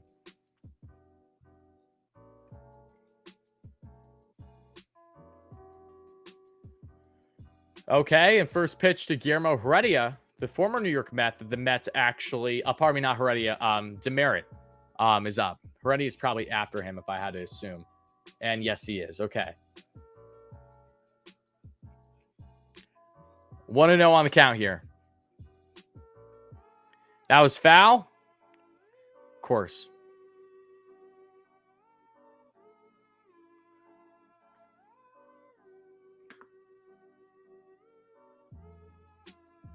Well, of course that was foul, and it's not going to be switched. Do I miss VR? I really liked VR when he was a Met, but I don't necessarily miss him now. I enjoyed his time when he was here, though. And that's going to be a bloop. Is it going to drop? It will. Jankowski gets under it. And the Braves are going to come in with their first run. It was a nice throw from center by Jankowski, but unfortunately just wasn't enough. And there's 1 run scored. And just like that, the Braves have narrowed the lead down to 1.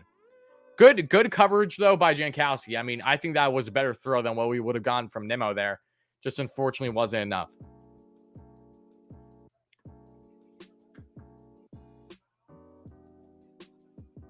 Oh, it hit the mound. That's why. That's why it hit the mound.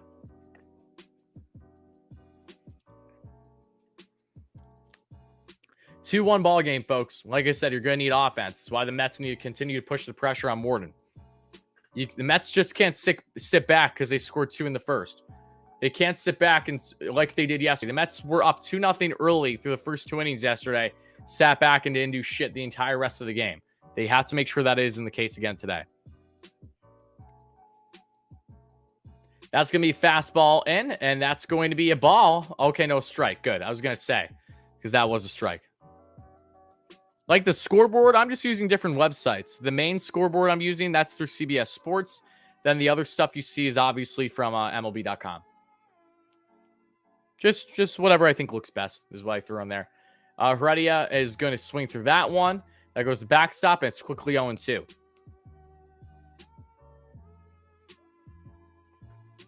It was a blown call, but it doesn't matter now, Daniel. We just have to deal with it.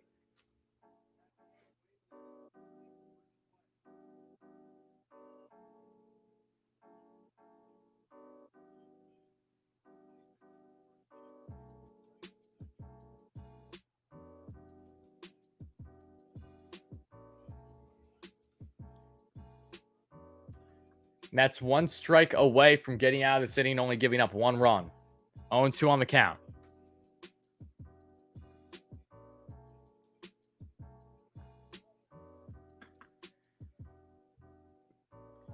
And the 0-2.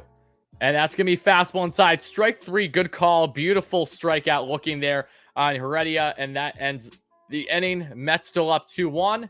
Again, David Pearson got in a little bit of a jam. Did surrender a run, but so far he has been looking pretty solid. Mets head to the bottom of second, trying to tack on more. Nice pitch there, though, for the strikeout by Pearson.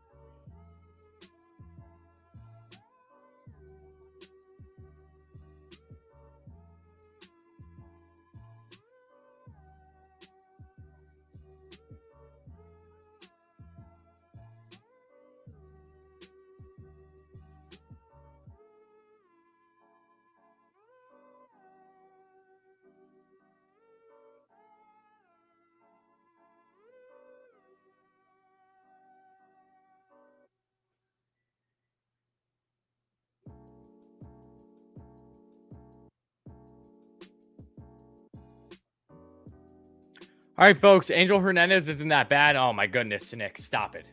Stop it. Do I think if Vientos starts heating up in AAA, they might call him up if JD continues to struggle? I don't think that's outlandish. I don't think that's an outlandish possibility. Yeah, JD's concern is that JD I don't understand. JD and fastballs just don't mix, man.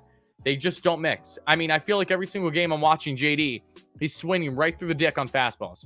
And this wasn't the case just this year. He was like that last year too. And I know that he dealt with I know he dealt with prolonged injuries last year with his hand, but still, like it's frustrating.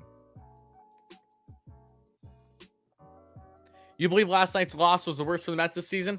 It was one of them, but I wouldn't say it was the worst. For me, the worst loss the Mets had this season was the Cardinals series finale, in my opinion.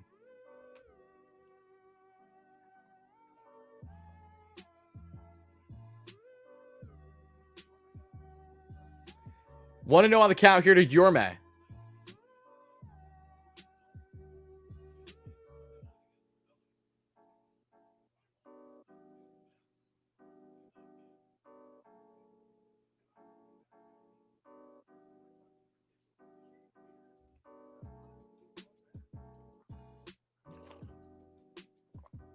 And the 1-1. And that's going to be a strike or a ball. It's going to be a ball. Good. I just want to make sure he didn't go around on the check swing. And he did not. Good to see. 2-1 on the count now for Guillorme. First batter here for the Mets in the bottom of the second. Up by a run. Trying to attack on more. That's a fastball down and away. Down and in, I should say. 3-1 now on the count of Guillorme. Hitters count. Guillorme better choke up on that bat a little bit and go for anything that's going to be around the zone. What I think the Rangers will do tonight, I don't want to jinx anything, McLovin, so I just hope they win. That's a called strike, borderline strike. I will give it, though. That is too close to take. Fine. This ump has been horrendous, but that wasn't a bad call. 3-2.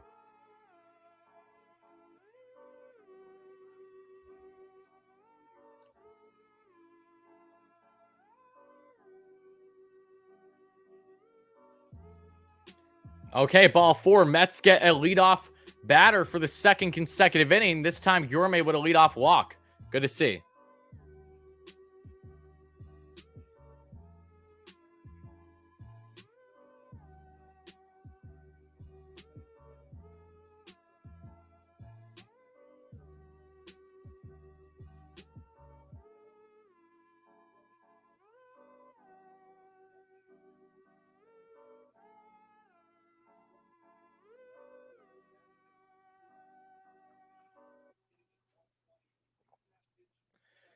Okay, Tomas Nido coming up now with 1 on, no out here in the bottom of the second. How's it going, everybody? To my 100+ viewers, appreciate everybody chiming in. Let me know all your thoughts as we follow the game live. Nido's going to pop one, and that's going to be caught out. That's probably the worst out you could have possibly done, and that's Tomas Nido. Matt also made a nice snag there, and just like that, there's 1 away. Stupid bunt by Nido. Love Nido, but that was a dumb play. Dumb play. I know what he was trying to do, but he did it the exact opposite of what you're supposed to do.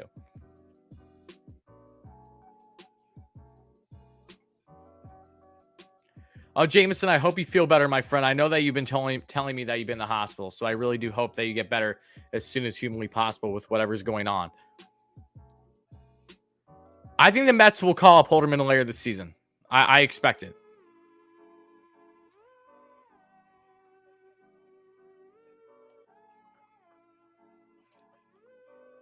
Checks back at first for Guillorme. He's safe.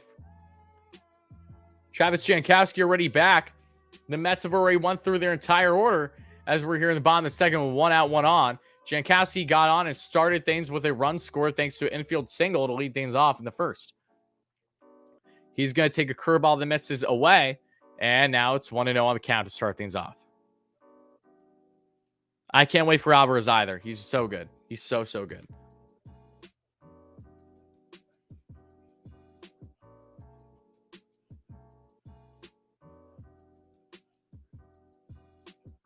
That's going to be called strike on a high curveball. 1-1 back even on the count now.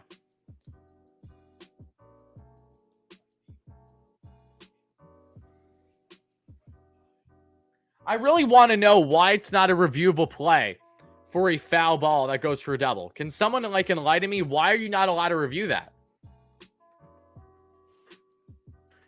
And that's going to be a curveball that misses out of the zone. 2-1 now on the count for Charlie Morton. Morton's already at 44 pitches with 1 on, 1 out here in the bottom of the second.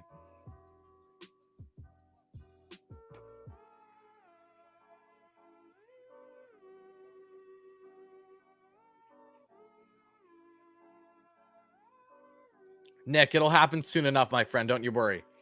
Alvarez is not far away.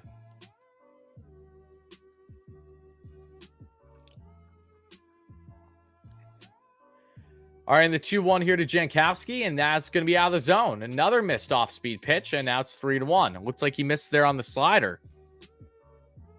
Cutter, pardon me.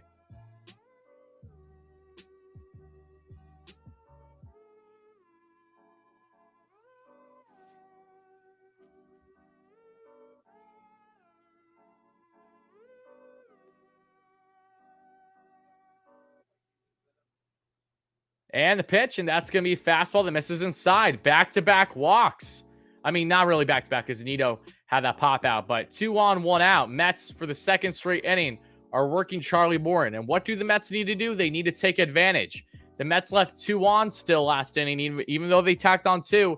This is going to be a high-scoring game. In order to win this one, more than likely, you need to do your best to continue jumping on Morton early. The Mets need to at least end this inning with 1 more run. I mean, that's the type of vibe we're getting in this one early. Just keep working Morton. Keep working Morton.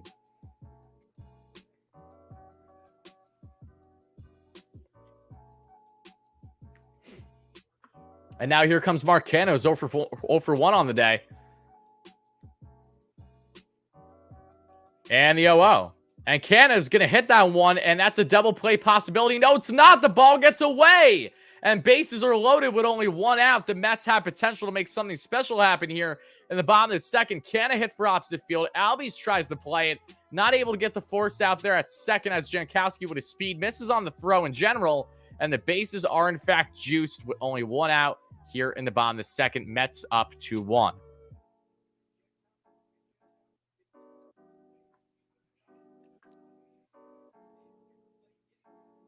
Great stuff there. And for people, again, wondering why Jankowski was in leadoff for Nimmo today, it's because of things like Jankowski's speed is such an X factor. Same thing with Starling Marte.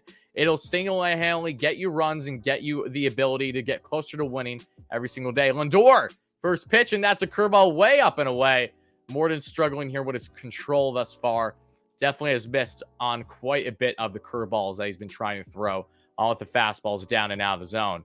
1-0 on the count on Lindor, who again has thrived thus far at the DH position in his career. 0 for 1 so far today, and the 1-0. And Lindor's going to top that one over, and there is double play potential, but no, that's going to bring in a run thanks to the fielder's choice, and the Mets have themselves a 3-1 lead.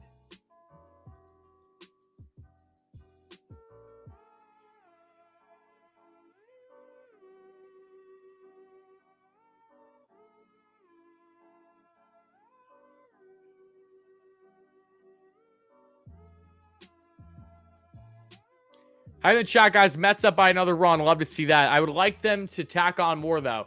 I know we have 2 out, but Jankowski's on third. I mean, it's not going to take much to get him in. Especially, got to be wary. Darno struggled a lot behind the plate yesterday defensively. If there's any pass ball, Jankowski's scoring 100%.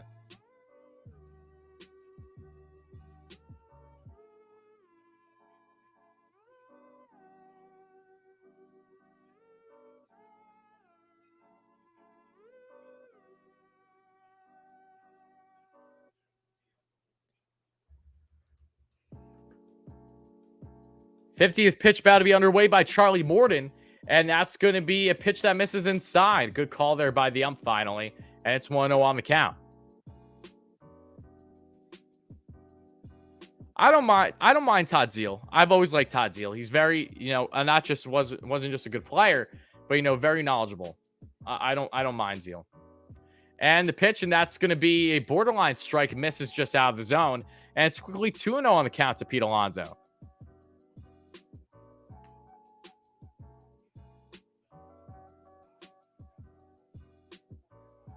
Okay, there's a big gap opposite field. It's not like Alonso just brought in an RBI first inning because of heading opposite field. But yes, let's keep shifting on him.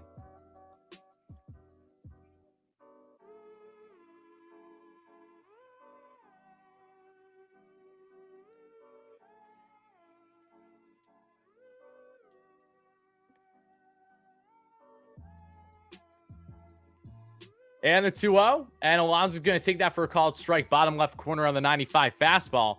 2-1 on the count here.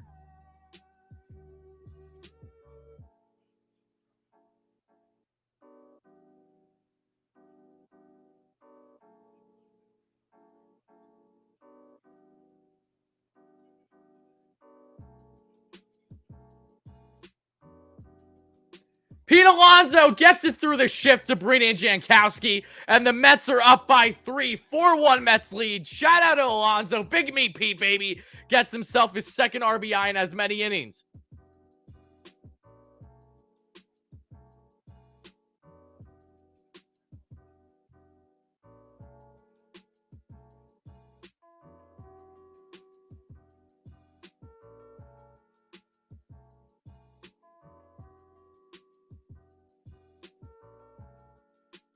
Pete Alonso already has 20 RBIs this season and is 1 away from tying the NL lead. Love to see that. Hype in the chat for Pete, baby. Let's get some hype in the chat. Love to see. I love the fact that he pulled the ball still and got it through the shift.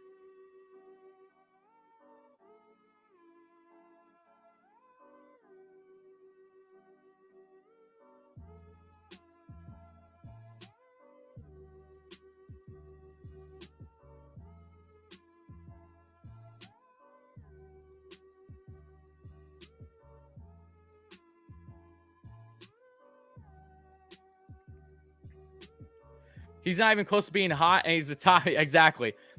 So many Mets are not even at the top of their game yet, and yet they're having this amount of success. It's important to acknowledge that. It definitely is. Mets up 4-1 here at the bottom of the second. 2 on, 2 out. Second consecutive inning that they've scored 2 runs and still have 2 on Charlie Morton. Charlie Morton's day might be done at tops 4 innings. We'll see. But he has been laboring here early, and he has continued his early struggles this season. Pete is a star. I know he is. He's an absolute beauty. And Escobar swings big time through a curveball, and the Mets are down their final strike of the inning.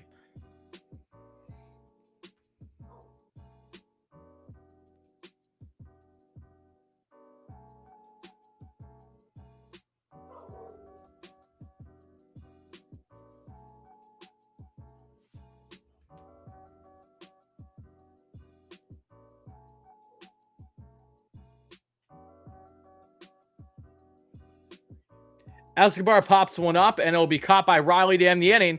Mets leave a couple stranded once more, but they do not do it unscathed. They tack on a couple more runs and lead by 3 as we head to the top of the third. 4-1 Mets. Good stuff.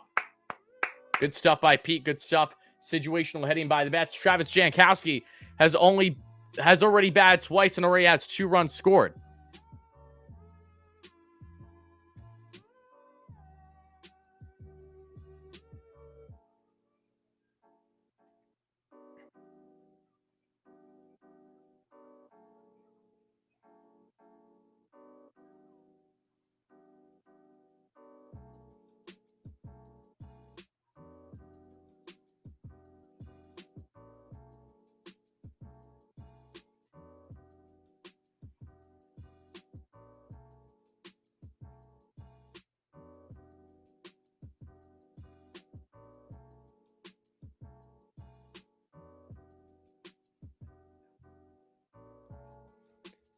Whew.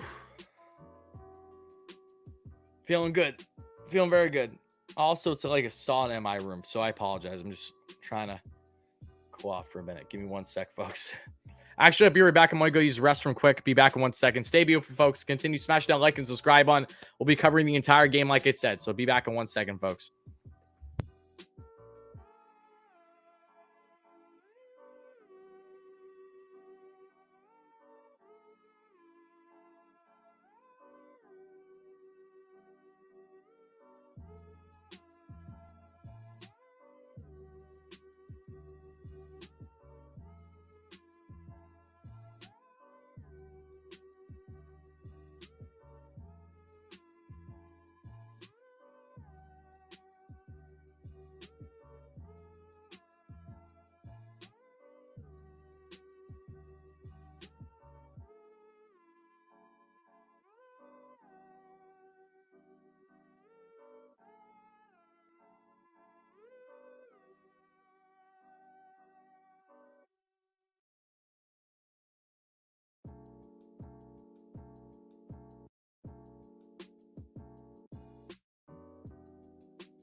And we back. Matt Olson was just walked. Third straight inning where Peterson leaves one guy on base thanks to a walk. And yeah, 47 pitches in a rate for David Peterson here in the third with 1 out. Mark Canha with a beautiful snag there in left field I just saw on my phone. So there you go.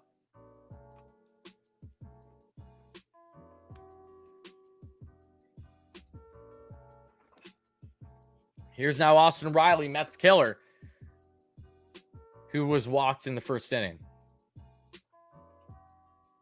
Takes fastball upstairs for a called strike. That was a ball. That was a shit call. I'll take it, but it was a shit call. This ump is god-awful. My goodness gracious. He's been all over the place. Bad call. I'll take it, but it was a bad call. Oh, you like the shirt I'm wearing? Thank you. I did not purchase this. My buddy Dave, who's a great subscriber. Most of you guys know him on the channel because he sent so many amazing things my way. He sent me this he sent me this a couple months ago too. I absolutely love it. See it? There's no name on the back. Just a nice little kind of Mets jersey. And the 1-1. And that's going to be hacked away foul. Out in front was Riley. And it's 1-2 on the count now.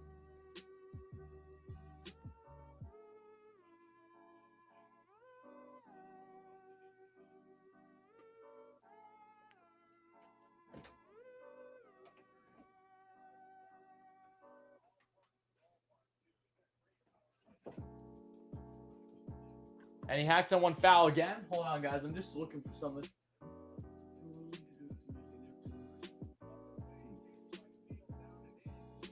Where did I put it?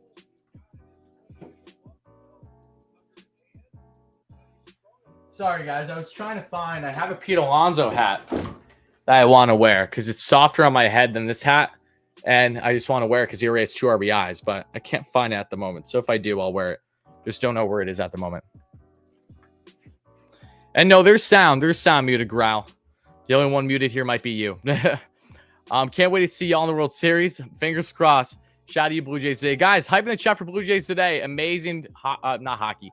Amazing baseball content over there for the boys in blue. That being the Blue Jays today. Best Toronto Blue Jays coverage you can find out there on YouTube. Make sure to check them out.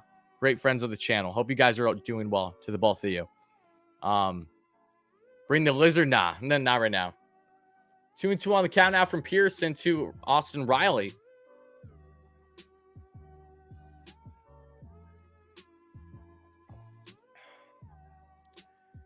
And the 2-2, and that's going to be a ball in the dirt. And it's full count out to Austin Riley.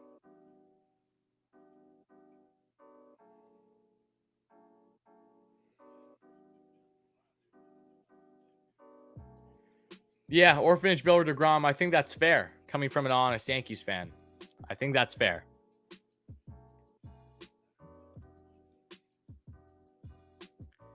And Riley's going to get, and that's going to be fly out to Jankowski. Good out there for Peterson. And there's 2 away. Olsen's still on first thanks to a walk.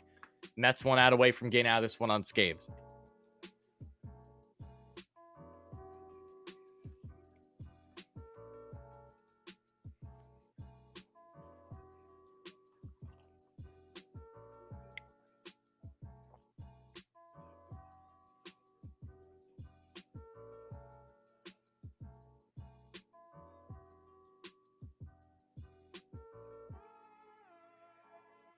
All right, folks. First pitch to Ozuna on the 0-0. And that's going to be hacked. That looks like it's a potential bloop. Jankowski's under it, however, with the elite speed to end the inning. Travis Jankowski has been the story of this game, not named Pete Alonso. Some beautiful snags there already in center, and already 2 runs scored on base twice. And the Mets head now to the bottom of the third, still up 4-1.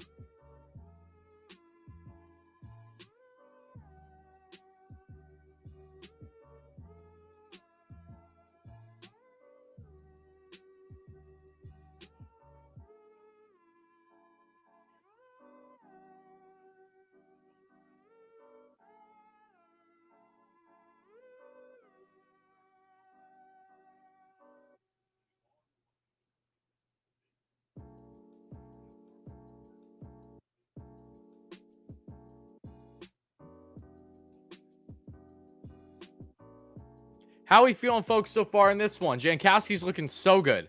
Thank God that the Mets did not let Travis Jankowski go. You know, like over Cano, for example, because that would have been horrendous.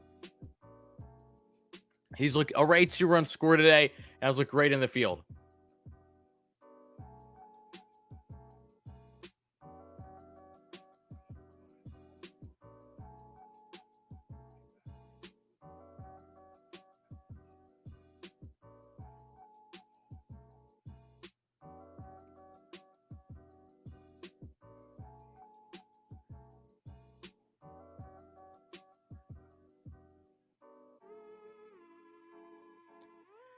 What's up, Jose? How's it going? Let's see.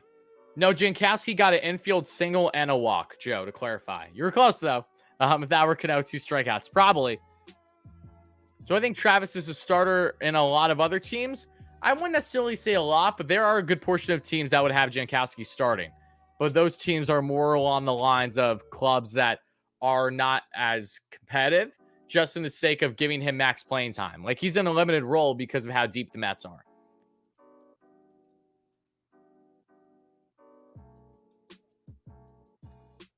I don't do watch parties on the regular because they're too time consuming for one, especially when the Mets are going to lose like half the games I do, because that naturally happens, if not more. 2, it makes it difficult to do post-game coverage after them because I start editing for post-game right around between the bottom of the 6th and the top of the 7th inning. So I can't really do that while I'm doing in-game live stream because I have to focus on the game. And my software gets all finicky because there's too many softwares running at the same time. Like, there's too many programs going on. All those factors, along with just how important post game is, in my opinion. I like to really share my own thoughts, and I know that coverage is better from GKR and Howie Rose than me. Obviously, I want to listen to them the same way that you guys do. And that's a fly out one away. McNeil's 0 for 2 already today. A little bit surprising for Jeff, considering that Morton especially has struggled early on. But yeah, those are all the reasons why we don't do in-game as common. We'll be doing them. The goal is to hopefully do, like, I'd say once a week or once every 2 weeks. But the reason, again, why they aren't as consistent is so that way that the post-game shows can be as consistent as they have been. Because at the end of the day, people care about breaking down the game. The majority care about more breaking down the game after the game versus following along in-game. People enjoy both of them, as do I. But, to see highlights, to share analysis, to share reactions from a win or a loss, I think that's important too. I do. Because there's no shelf life with in-game live streams. As soon as this game is done, there's a complete lack of viewership because you're not going to want to watch it, especially with another game happening like a half hour later because it's the first half of the doubleheader. So again, all these things go into why I operate the way I do. 0-2 ready on the count here to Starling Marte. Charlie Morton tried to have himself his first quick inning of the day after getting worked quite a bit through his first 2. And the 0-2, and that's going to be a chopper that hits off the glove of Charlie Morton, and he can't handle it. Starling Marte is safe. 1 on, 1 out here in the bottom of the 3rd. When it rains, it pours. That's the case for Charlie Morton, who has not been able to handle anything easily so far in this one.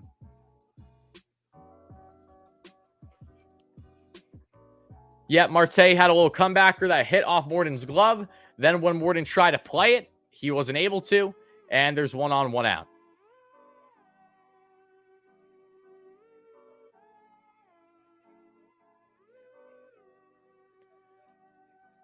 Midnight, thank you so much for the $2 donation. You say, late to the game, Mets 2-0 when I watch live. Me and Mets have won 2 games when you've watched live. Awesome, Midnight. Well, hopefully it becomes 3-0 by the time this game's done. No less, appreciate that donation. Hype in the chat to you, buddy. Thank you kindly for that. It does mean a lot. 0-1 on the count here to Luis Guillorme.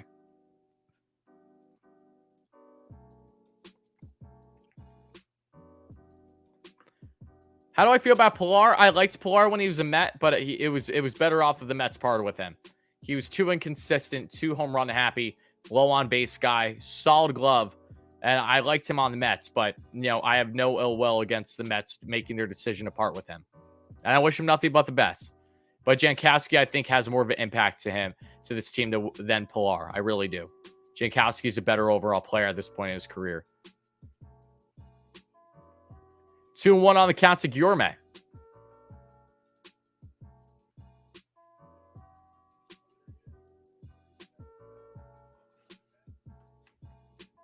Rodon faces the Dodgers tonight. That's going to be a big game. Giants and Dodgers is always fun. Mets are 16-8 when I watch live. Nice. So every game this season. Guillorme, oh my goodness gracious. Guillorme gets robbed of a single because of Ozzie Albies' beautiful snag. Standing up, makes the jump in the shift, and they throw back to first. Marte was called safe, so we'll see that holds true. Beautiful snag there by Ozzie Albies to rob Guillorme of a hit. Marte, let's see if he gets back to first in time. Trying to watch a review here. Braves may challenge. Again, just unlucky. Let's see.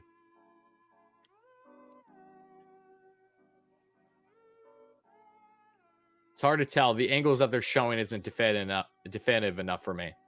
The play's under review, though, so we'll see if this stays with Marte on first or if the inning ends. If so, then Morton gets himself a clean inning for the first time today. Okay, Marte is... Marte's out. There you go. That ends the inning. Starling Marte is caught off first after a beautiful snag, all because of Ozzie Albies. Great play by him. Tip of the cap. Respect is due. And the Mets now head to the top of the fourth, still up 4-1.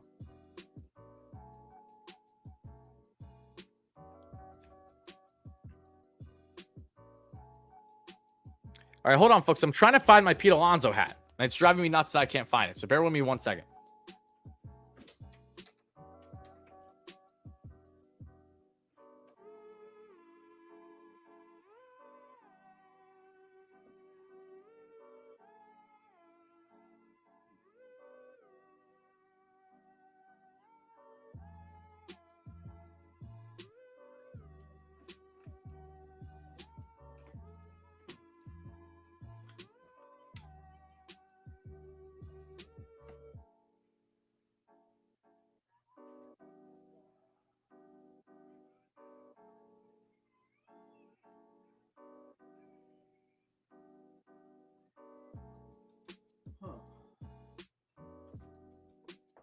I don't know where it went. It's driving me nuts.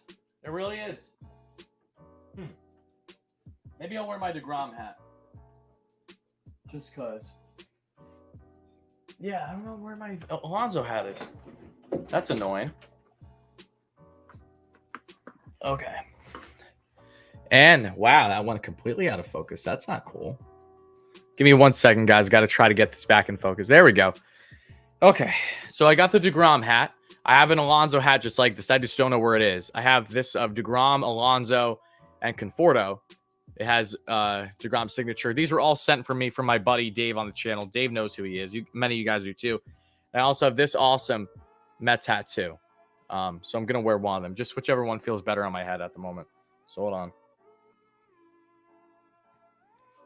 That one. I just don't want something like ridiculously tight. My head is like a bowling ball, guys. You got to understand. I'm a bobblehead. My head's freaking massive. Which is rude considering the fact that I have a small body. So I don't understand what God was thinking. It's like, you know what? We're going to give him a head of a man that's 6'4", but we're going to make him a foot smaller because that makes sense. Either way, it is now to Travis Darno. It's 1-0 on the count. You blame Stormy? Why? 2-0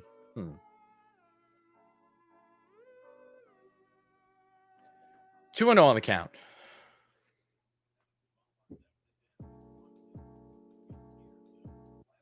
I don't know why. I feel like my stream's laggy. And that's a big swing to miss by Darno. It's 2-1 on the count here.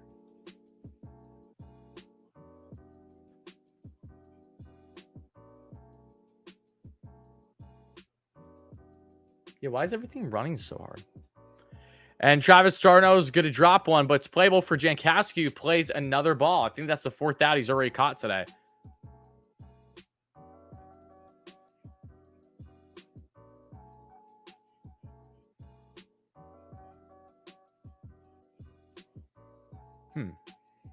I know the orange hat's nice. I'm just trying to pick one that fits my head. You guys got to understand. I get headaches easily from hats. I wear them all the time. I'm trying to find one that fits my head, like where it's comfy. So hold on.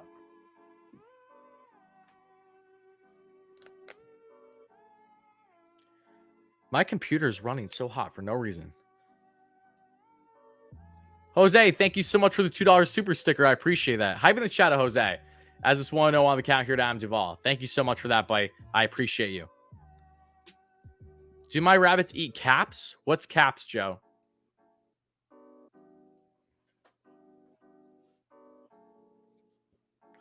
This one kind of feels tight on my head, too. Not as bad, though. We'll go with this one for a little bit. It feels kind of soft on my head. And Now my camera. Oh my God, Jankowski caught another fly out. 2 away.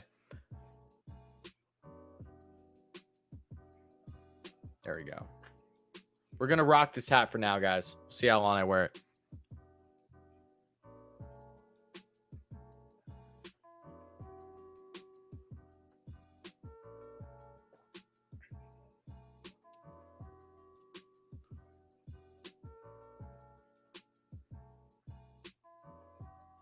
Oh, do my bunnies eat baseball caps? What? You blame Stormy because she's always in my streams? Gigi's here too. They're always both next to me when I'm streaming. I'm looking at them both right now. Gigi is actually sleeping. She's really comfortable at the moment. And that's going to be a pitch out of the zone on the misses on the slider. It's back even on the count 1-1 here to Dansby Swanson. Dansby, who has the lone RBI so far for the Braves, thanks to a call that was a missed call, should have been a foul ball, but they called it a ground rule double, not ground rule double, just a ground double, because we don't get nice things. And that's a fastball inside, clear ball. That goes in Mets' favor. I don't condone that. I'm happy the Mets got the strike, but that was not a strike. Bad call. Another bad call by the ump. Sounds like a day that ends in Y. Either way, it's 1-2 on the count now. Braves down their final strike here in the top of the fourth. And he's going to hack down one foul. Behind on that one. It's still 1-2. Yes, my bunnies have chewed a wire before. Yes, they both have chewed one. I'm trying. Stormy, I don't think's cut one. Gigi, when I first got her, yeah, she's chewed one of my wires before. Thankfully, it wasn't plugged in or anything. But yeah, she's done. That happened once. One of my ring lights that I would stream with. She did that. Yep. 1-2. And nice strikeout there by Pearson to end the inning unscathed. Mets head to the bottom of the fourth. Still up 4-1. Nice strikeout there by David.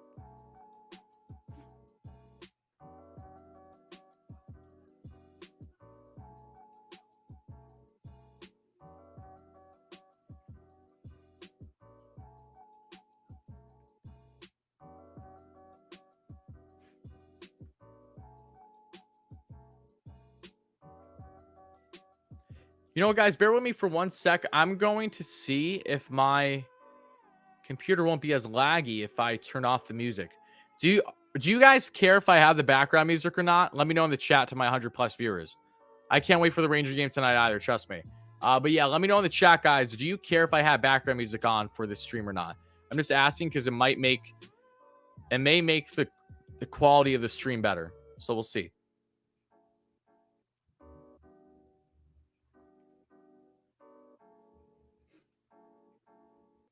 And yes, Pearson is looking very good, which is awesome to see. Knock on wood, I don't jinx it.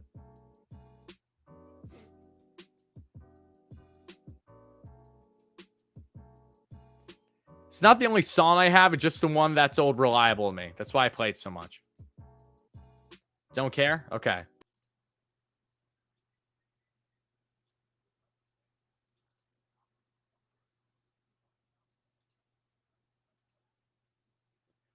Okay, that should help things.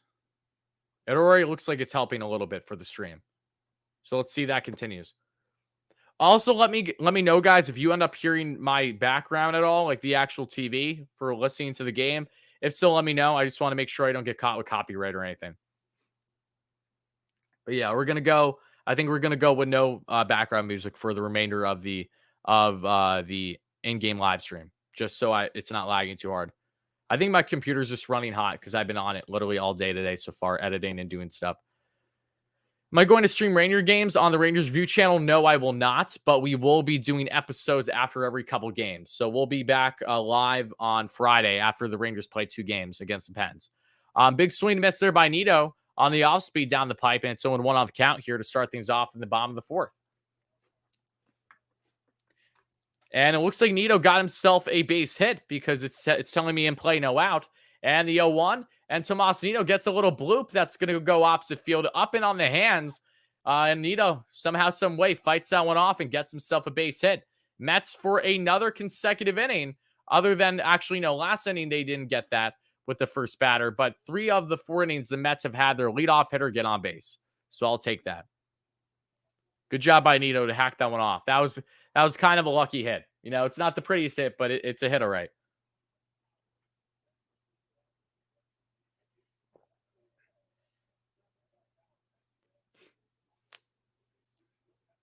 Here's Travis Jankowski, who's been on base twice thanks to an infield single and a walk and has scored twice.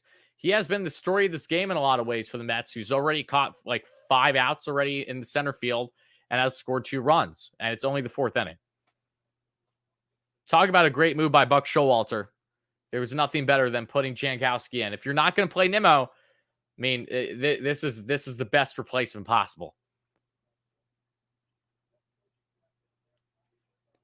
And the 1-0, and that's going to be off speed down the pipe. 1-1 on the count with the cutter. Agreed, Jeff. 100%. Yeah, I saw Alvarez's stats on SNY. Yep. And the 1-1, 70th pitch underway by Morton. And that's going to be a chopper, Jankowski, that has double play potential. And it will not be because Travis Jankowski is just a speed demon on base for a 3rd consecutive time today. Yes, there's a force out Juanito, but there's still potential for Jankowski to make something happen on the base pass this inning.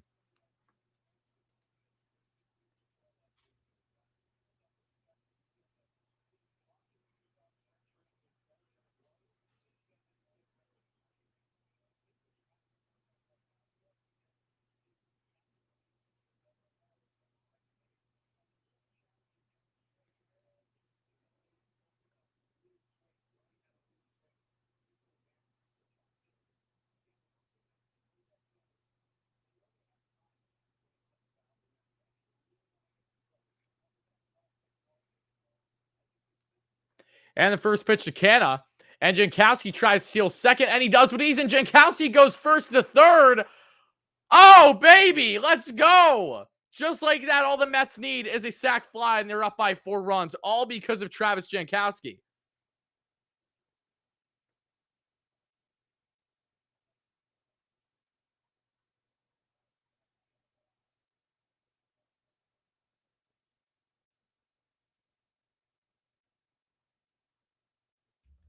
Talk about timing. I mean, like, literally, I'm a man, oh, man.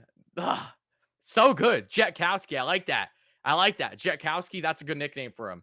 Jetkowski. I like that. Turn on the Jets, baby. Got Travis in the building. Canna's going to pop one up. It's going to be playable deep to right, and that's going to bring in another run. Travis Jankowski has his 3rd run scored in only 4 innings. And just like that, the Mets have a strong 5-1 lead here, not even halfway through the game.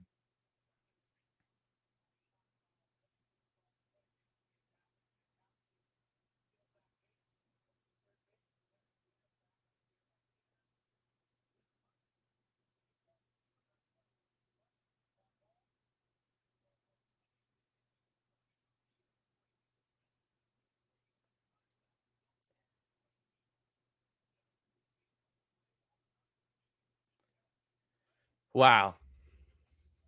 Wow, wow, wow, wow, wow. That's all I can say. I do not play Warzone much. I really don't play video games much. Don't got time when you're working as much as I do. I'm not exaggerating. I'm working so much every day. This is my 2nd of 3 streams today, too. So I already streamed once for the Rangers.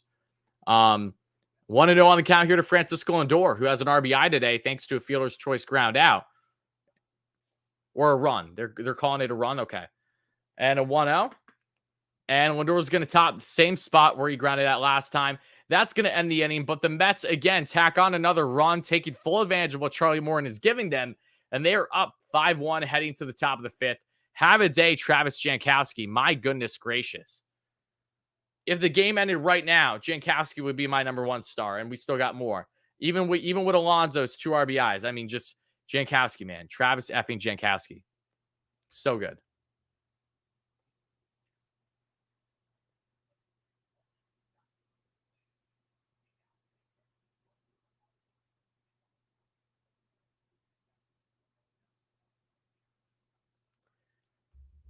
Let's hold the lead. Yes, fingers crossed, guys. Fingers crossed.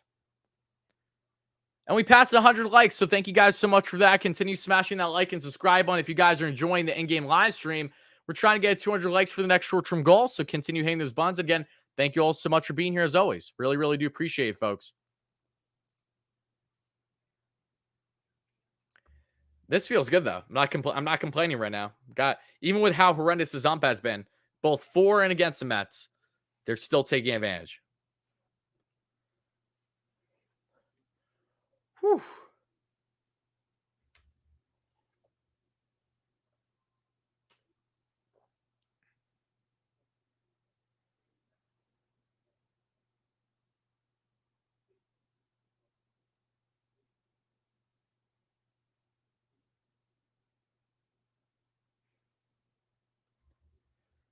Seems like the bats cannot hold up the ball. No, there's been broken bats because some of the Mets hits, especially, have been in on the hands. So have the Braves with some of their contact. There's been a lot of pitches in on the hands that they've been fighting off, like Nito when he got himself that opposite field single. Rangers win. No, the Rangers didn't play yet. Their game starts around 7, I believe. Their game will start shortly after this game, and that's why I'll be watching both the Rangers and the Mets game today. And then I'll stream after game 2 for the Mets to talk about both games today. Yeah, 7 p.m. is when the Ranger Penguin games start. And Ocean Grove, thank you kindly for that. I appreciate that. Thank you. Thank you. And first pitch here, that's going to be a base knock. 1 on, no out. Leadoff hitter for the Braves to start things off, thanks to Travis Demerit, who gets his first base knock of the day. Nice opposite field hitting towards the end of the barrel on that one. 1 on, no out here.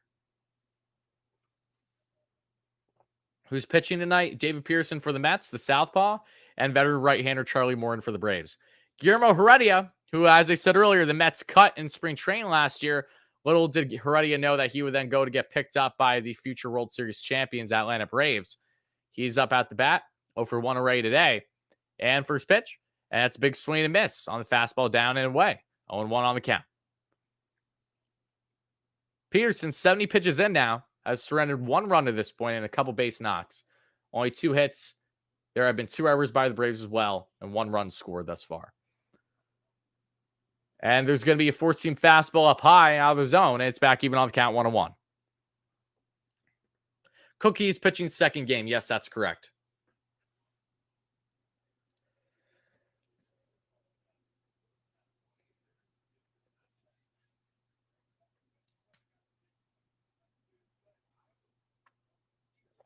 And the 1-1 that's tactically fouled by Guillermo Heredia, and it's 1-2 now on the count.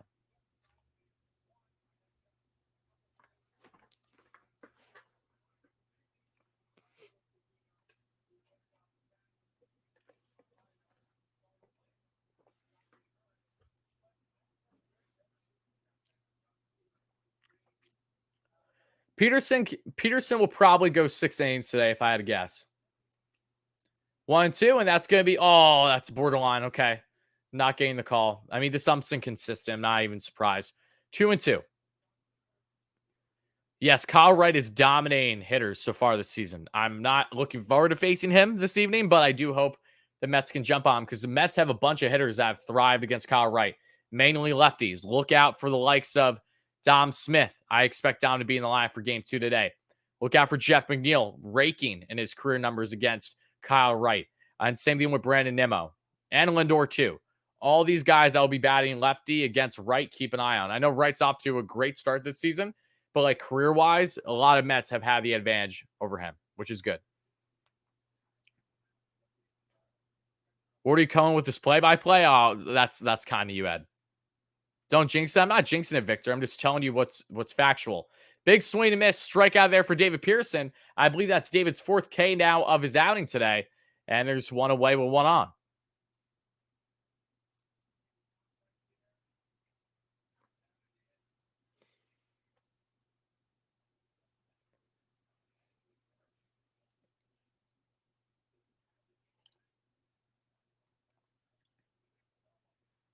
$75 pitches in and counting for David Pearson here at the top of the 5th.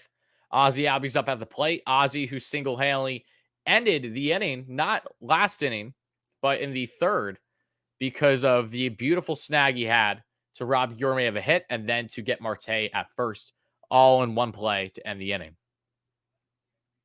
5th K. Yes, you're right. My apologies. Yes, he does legacy. 100%. And the 0-1 to Ozzie. And that's going to be a little chopper right back to Pearson, and everybody's safe. Unfortunately, David Pearson just got Charlie Morton And what I mean by that is Charlie struggled the exact same way a couple lanes ago. Comebacker wasn't able to handle it, and the guy was safe. 2 on, 1 out here for the New York Mets. Thank you, Explosive. I appreciate that.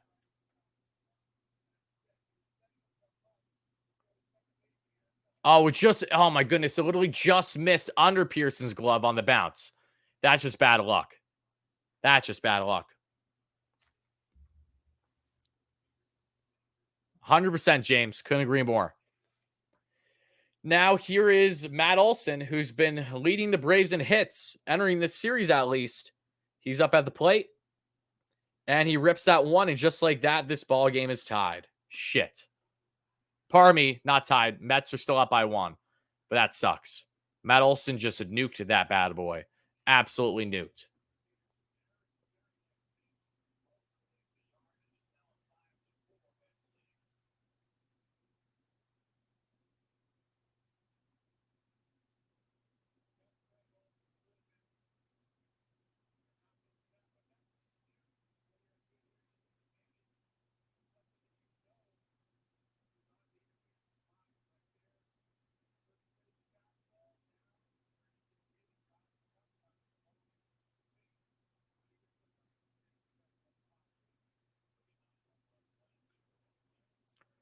Damn.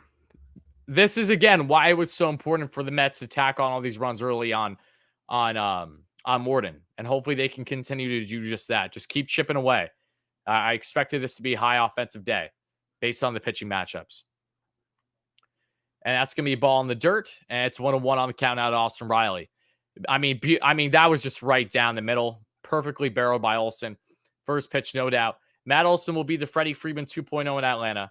Mets fans get used to him because he's not going anywhere anytime soon, and he's going to kick our ass a lot. That's a fact. 2-1 on the count now to Austin Riley.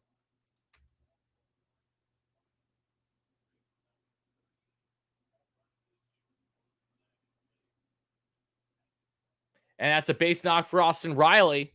And just like that, David Pearson continuing to labor here in the 5th with really bad luck that started all. Jeremy Hefner's going to give him talking to try to calm him down as the Mets hope to get out of this inning still up by a run.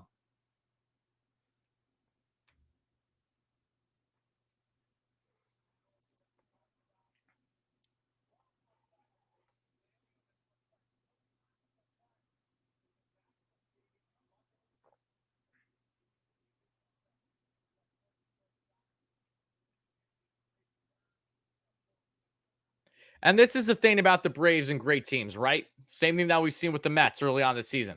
Great teams take advantage of miscues, of errors, of issues from opposing teams. You take advantage of those opportunities. The Braves are doing exactly that. Matt Olson didn't miss a beat with his first pitch home run. And just like that, this is a 1-run ball game. 1 on, 1 out, top of the 5th. 5-4 Mets lead. Braves trying to come back. Marcell Ozuna first pitch. And that misses down away by Peterson on the slider. And it's 1-0 on the count. Let's see. In July, awesome, Darren. Yes, hope I'm fingers crossed I'll be at the game so we can meet up. Love to hear that though, Darren. Happy for you. The 1-0 and big swing to miss by Ozuna. And it's 1-1 on the count now.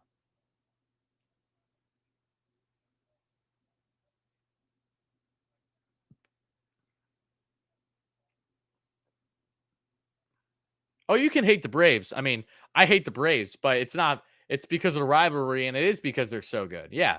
I hate them. I respect them, but I hate them. If that makes sense. Big swing miss again by Ozuna. Slider working beautifully here for Peterson. Let's see if he goes back with it to try to get the strikeout, or if he can get him maybe caught looking with a fastball. Or it wouldn't surprise me if he actually throws a pitch out of the zone again to chase too. 1-2 on the count here. Adam Ottavino's warming up. So this may have been Pearson's final inning today. And that's going to be a pop-up. It's playable. And that's going to do her. Mets get out of the inning. Pardon me. Not my mistake. Only 2 outs. I don't know why I thought there were already 2. So ignore me. This is exactly why I am not Gary, Keith, and Ron, nor am I Howie. That's a prime example right there. You won't see these mess-ups happen often with them. Charlie Morton will still continue. He'll pitch the bottom of the 5th. Adam Ottavino with the nasty slider, who struck out the side in the ninth yesterday, is looking to get back in today's game one of the doubleheader, probably in the sixth inning. Travis d'Arnaud, the former Met, now turned Met killer, up at the plate after a 3 RBI day yesterday. So far, he has yet to record a hit today, 0 for 2. Swung right through the off-speed pitch down the middle, and it's 0-1.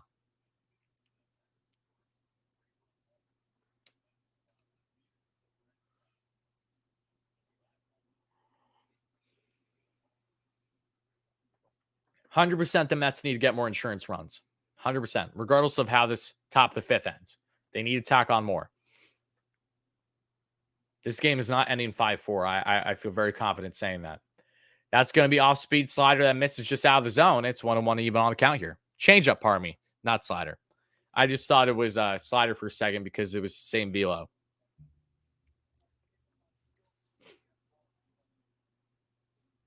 Jay Biggie, what's up, my man? Appreciate you chiming in. And the 1-1, and that's a big swing and miss on the high off-speed pitch there by Peterson. And just like that, the Braves are down their final strike of the inning. 2 out, 1 on. 1-2 count. Mets up by a run. 89 pitches in. This is the final inning for David Peterson, who's cruised quite nicely up until a little mishap on a comebacker. Was not able to glove it. Couple guys on and one pitch swinging by Olsen. And that's going to be a strikeout looking on d'Arnaud to end the inning. David Peterson's day is done. He gives up 4 runs, but still a very solid performance. I do think that people are going to overlook David Peterson or not paying enough attention to what was another quality outing by him in a lot of ways. Just unlucky with the mishap on the comebacker that led to a piss missile, a no-doubter first pitch bomb by Matt Olson. Mets, however, headed the bottom of the fifth, still up 5-4.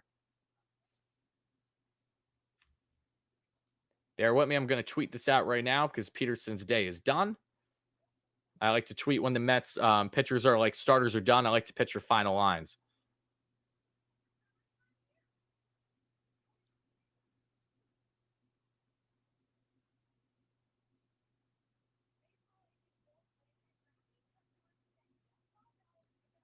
Bear with me 1 second, guys.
Okay, let's see. What's up, Eric? Got Braves fan? We got a couple Braves fans here in the chat. You're not the only one. Let's see. That's my opinion. What's my opinion? Or are you talking with people in the chat? I don't know. I don't know what's happening in the chat. What's my opinion of Nito? Really like him as a defensive catcher. Struggles with the offense. Had a great spring off to a slow start offensively this year. I don't mind Nito, though. I know that he's not going to be like he's not going to. Once Francisco Alvarez is like ready to go next season, he will be that future franchise catcher. Nito and McCann are currently just, stopgaps, in my opinion. I don't love them. I don't necessarily hate them. They're all right.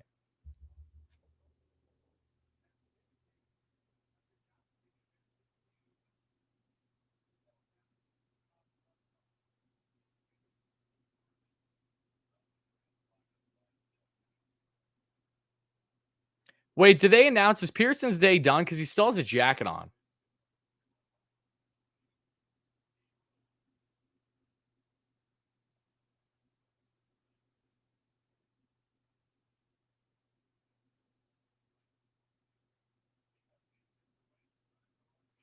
1-2 on the count here to Alonso, folks.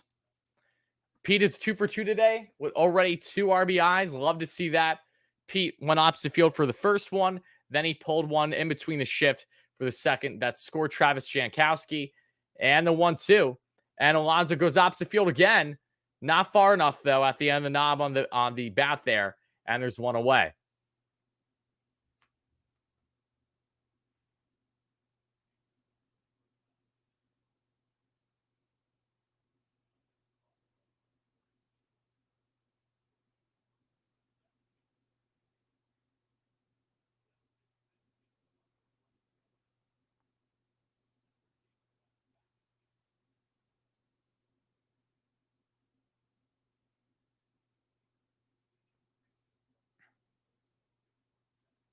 Eduardo Escobar pops up on the first pitch he sees, and quickly there are 2 away. Or maybe not. Okay, snagged there by Dansby, but there was some miscommunication there. Either way, Mets down their final out already this inning.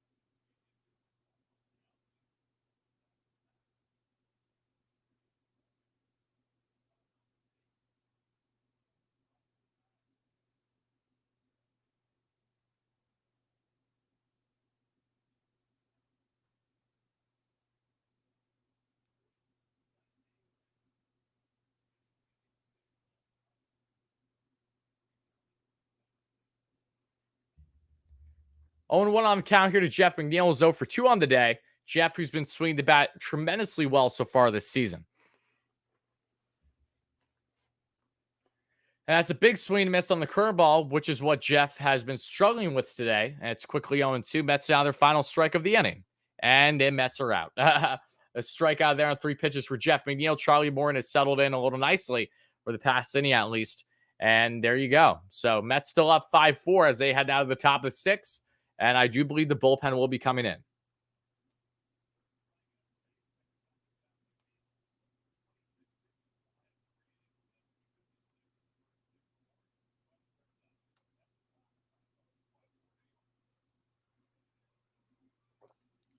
Why is Pearson started today? Walker's back, yes, but it's a doubleheader. That's why. And Peterson was lined up for the doubleheader. So that way he doesn't mess up the Mets rotation. So they can stay in order now. That's why. No music today. Yes. I had music earlier, but it was really causing a heavy lag. And it was making my computer run heavier than I wanted to. So yeah, no background music for now. But we'll have background music for the post-game show later tonight after game 2. After game 2, pardon me.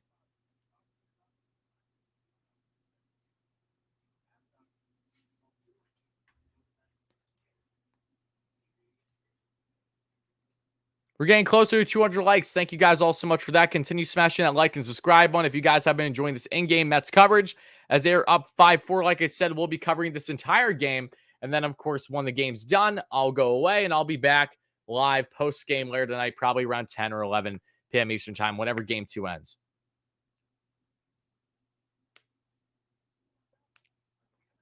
All right, guys, I see some fellow Mets fans having not animosity, but disagreements in the chat. That's fine. But, let's keep it at that. We're all Mets fans here at the end of the day, regardless if we agree or disagree. Thank you for hosting this, Worry. I'm watching for work. Love to hear that, my friend. Hope you enjoy. Let's see. Entertaining Talking Sports. Hype in the chat at Entertaining Talking Sports. We love that, man. Hope you're doing well, buddy. Hype in the chat to you. Always, always. Hopefully the Mets can keep this lead as we are now in the top of the 6th.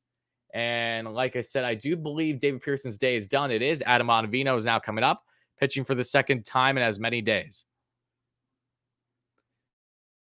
And Ottavino, who again, no one's going to acknowledge, but Ottavino did strike out the side in the top of the 9th yesterday for the Mets in their 5-2 loss, unfortunately, to the Braves.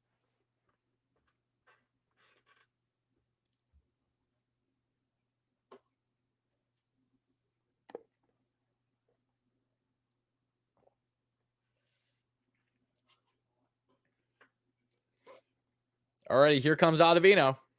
Top of the 6th. Mets only up by a run. If the Mets want to win this game, they're going to have to tack on more. Again, I just find it hard to believe that they're going to finish this one 5-4. It's not in their favor for that to be the case. That's for certain. That's true, Billy.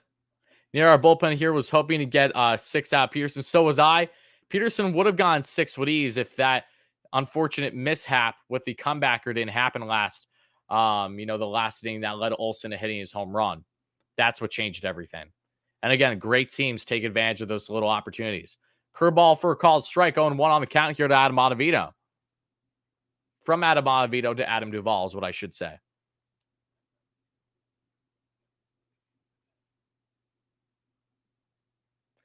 Oh my goodness. Holy shit. Oh, Duvall really swung through that. Oh my God. What was that? Oh my shit. Did you see oh my goodness, the movement on that?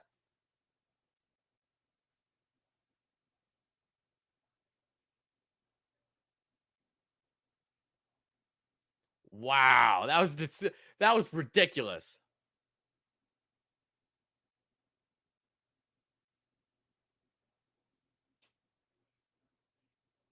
That was disgusting. That was ridiculous. That wasn't even that wasn't ever remotely close to the plate. And Duvall just swung right through that. Holy shit. He could have had 2 bats connected to one and he still wouldn't have made contact there. And he strikes out. Oh my goodness. Nasty Adam. He's got the slider working. Whoo!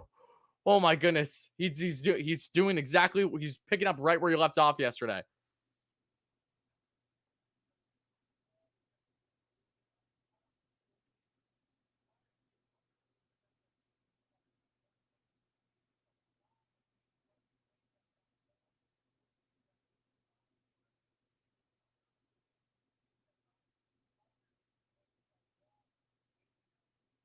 That was disgusting. 0-1 on the counter right here to Dansby Swanson. Ottavino has struck out 4 consecutive Braves batters from last night to now.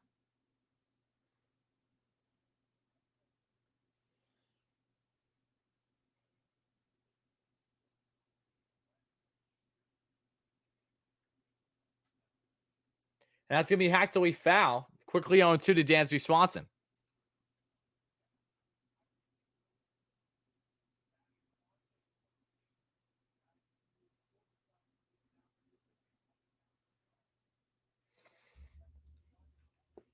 Wow.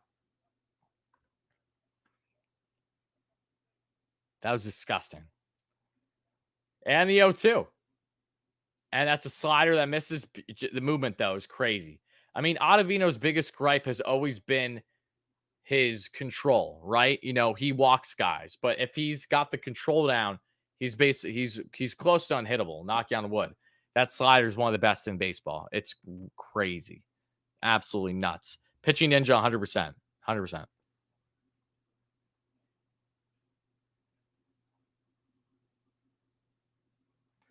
Another swing and miss. Make that 5 straight Ks for Ottavino. Oh my goodness.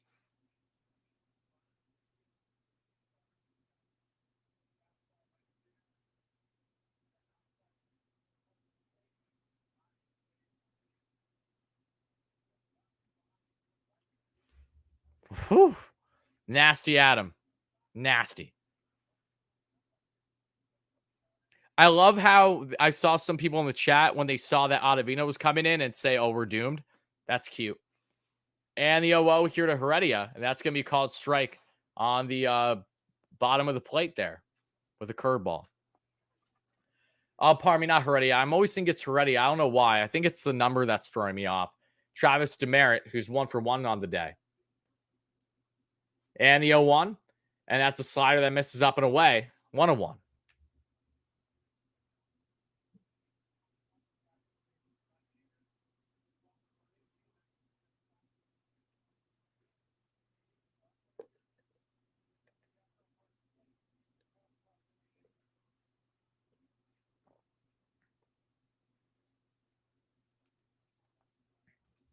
Getting up early to watch your beloved Mets in Australia. Love to hear that, Zach.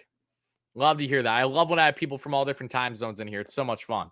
Appreciate you chiming in, my friend. Shout out to all you guys here in the live stream. We're over 2 hours in array. Thank you all so much for the likes, donations, and subscriptions. Always appreciate that, folks.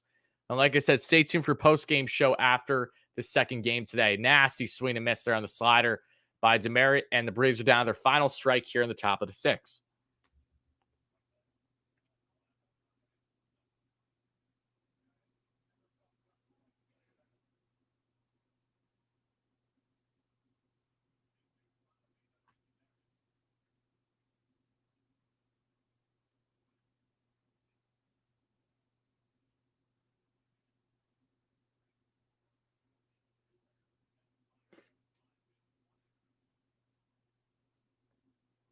Three and two, full count here to Demerit. And the pitch. And that's going to be snagged there by McNeil. Toss to first, and that'll do her clean 1-2-3 inning. Love to see that from Adam Ottavino. Beautiful stuff. Beautiful stuff.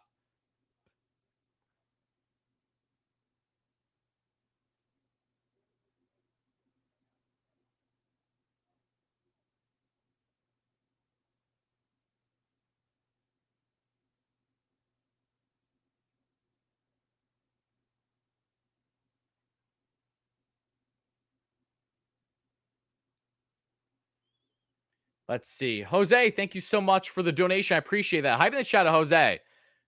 Thank you so much for the $2 donation. Thank you, thank you, thank you. I'm great aim from Ottavino indeed, 100%. How's Nina Ocean Girl? She's doing great. I will definitely do that, and she will definitely appreciate you asking and others. So thank you so much for that. I do appreciate that.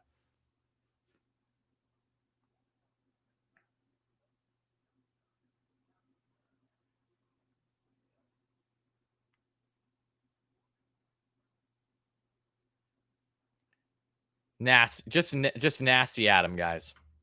Nasty Adam Ottavino. Mets now head to the bottom of the sixth, and they hopefully can try to tack on another run or two. That'd be nice. Give me some insurance runs, please. You can never count this Braves team out, especially in a one-run game. It's still anybody's ball game right now.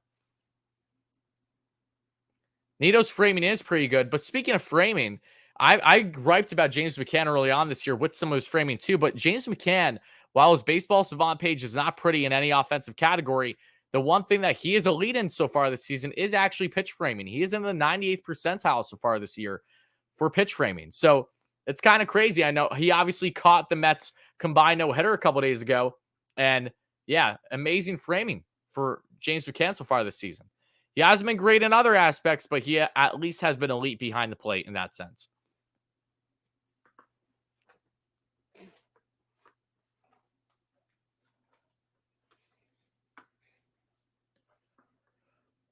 Who gave up all the runs?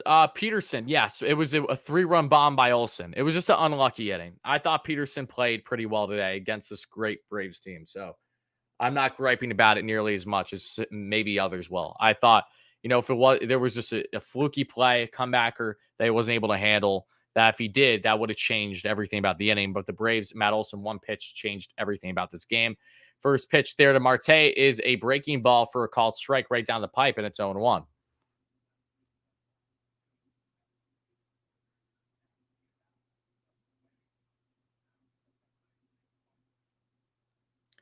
Hacked away foul, and it's quickly 0-2 for Starling Marte.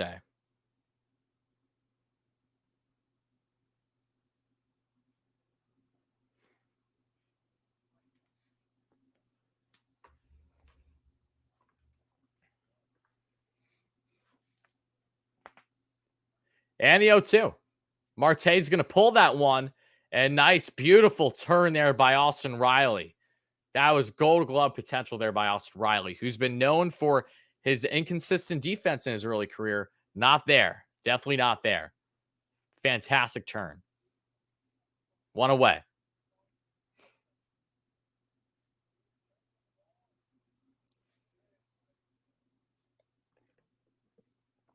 Drew Smith is warming up to pitch the top of the seventh, folks.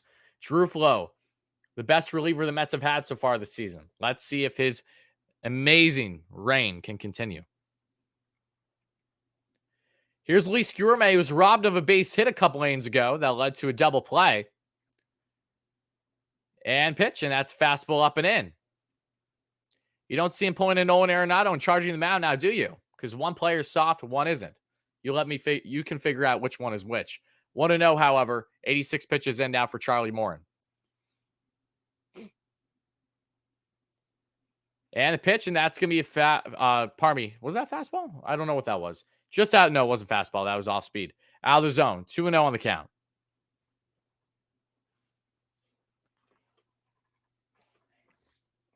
And that's going to be a called strike on the bottom left corner. 2-1 on the count now to Elise Gourmet.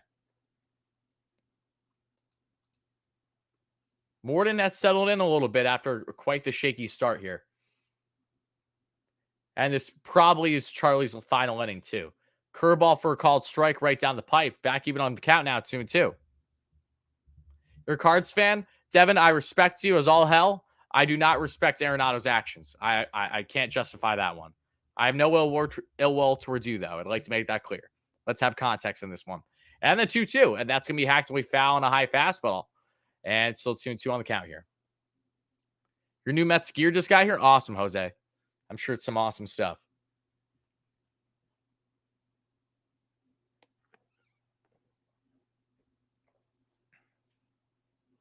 JJ from State Farm. That's a funny name. Curveball in the dirt. Full count now to Elise Gourmet. With no on, one out here in the bottom of the sixth.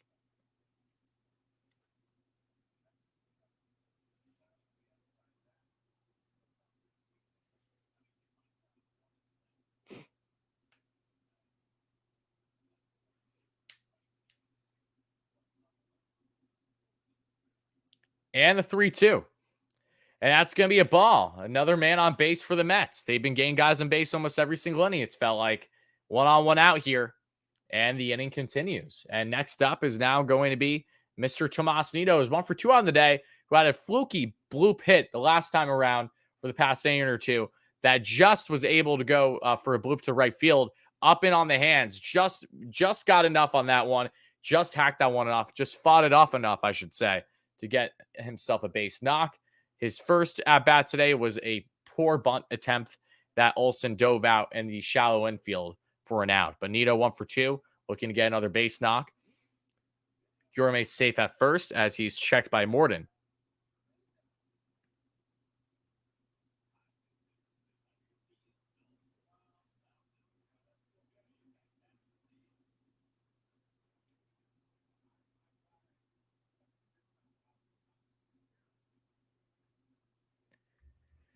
Okay, and the 0-0, and that's going to be opposite. Is it going to drop? Is it going to drop? And it will for the second out. Nice snag there by the right fielder for the Braves, and there are 2 away with 1 on.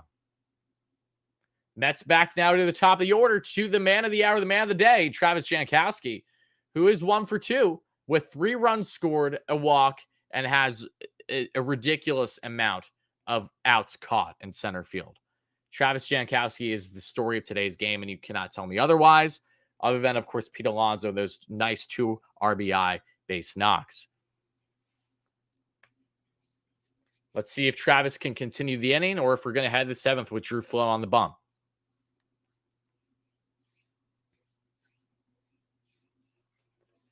And the first pitch, and that's going to be down and in. 1-0 on the count to Jankowski. Am I doing the second game? No, I'm not, Steven. Nope. I will be doing post-game, however, after the second game, breaking down both games that happened today. So regardless of this game's outcome and the next game, we'll be breaking them both down in a massive post-game show, just like we did for the Giants doubleheader, if you saw that. And Zombie, I appreciate that. 1-1 on the count here. Jesse Chavez, who started the year with the Chicago Cubs, signed as a free agent, is in the bullpen now for the Braves after it was a bullpen for bullpen trade with a fellow reliever, that being Shaw Newcomb. Chavez, who helped lead the Braves to victory in a World Series last year, now back in the pen for the veteran right-hander. He looks like he'll be pitching in the 7th, which will end Morden's day. 2-1 on the count here to Travis Jankowski, trying to continue the inning here in the bottom of the 6th. 96 pitches in for Morden. Struggled with his command today, but it has settled in rather nicely over the past couple innings. And the 2-1 misses badly there with a curveball away, and it's 3-1 now on the count. Hitters counted Jankowski. Expect him to choke up and swing at whatever is close around the plate.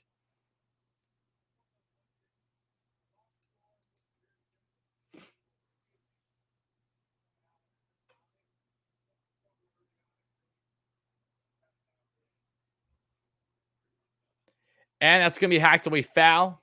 A little behind there on the fastball is Jankowski, and just like that, it's full count.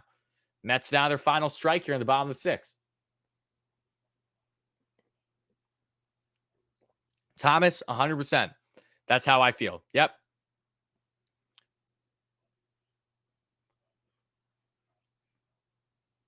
Just shy of 100 pitches is Charlie Morton with pitch 99 about to be underway.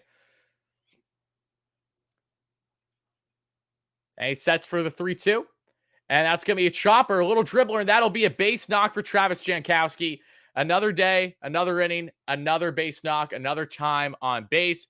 Jankowski is absolutely ridiculous. The man of the hour. This man cannot be stopped. All he needs is a little dribbler, and he is on. And that is going to do it for Charlie Morton. His day is done. They're going to be bringing Jesse Chavez, and we have ourselves a pitching change.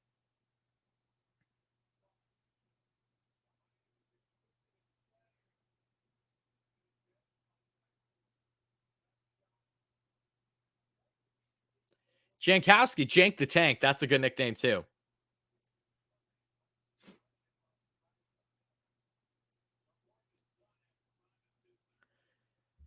Charlie Morton's day is done after 5 2/3. Here comes veteran right-hander Jesse Chavez to try to stop this inning from the Mets adding any insurance runs.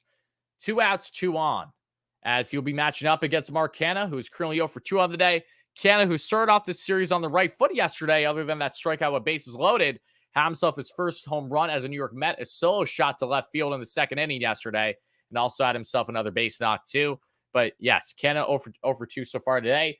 Batting .344 with an .824 OPS. On-base machine as expected. Mark Canha has been such a beauty for the Mets, who had a nice snag in left field, a little diving play, half slide earlier in this game.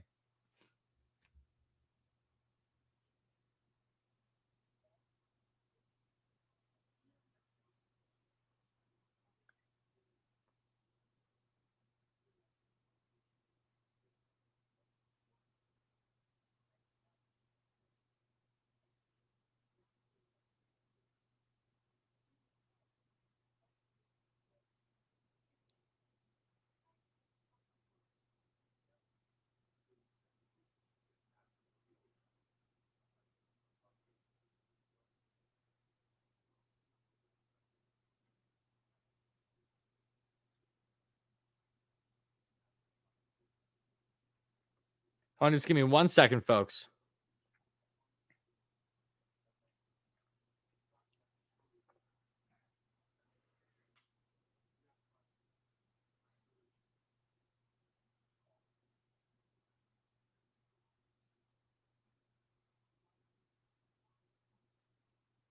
Braves announcers just said the following about Travis Jankowski.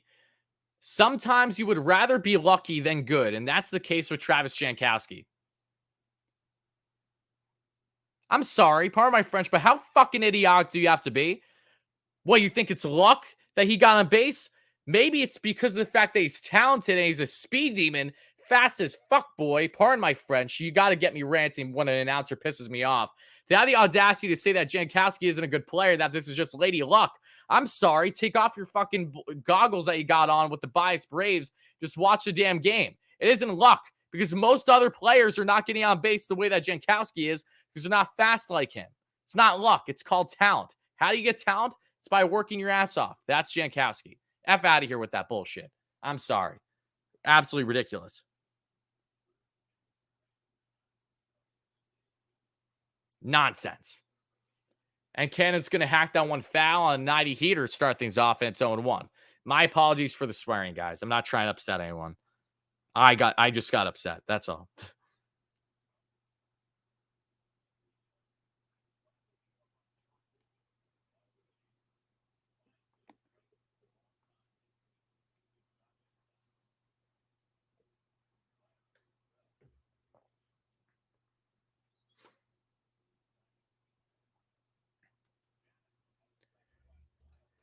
And the 0-1. Canha swings through an 88 heater, and the Mets are down their final strike once again here in the bottom of the sixth.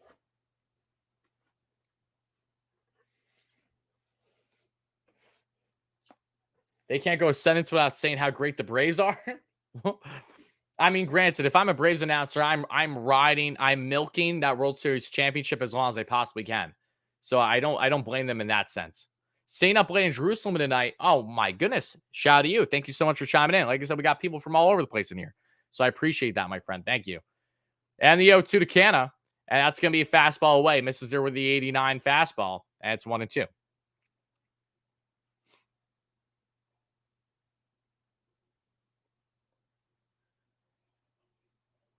No Mets fan want him released 100% because it's not. He didn't even have a minors option. 100%. I guarantee a team like the Braves would have loved Travis Jankowski.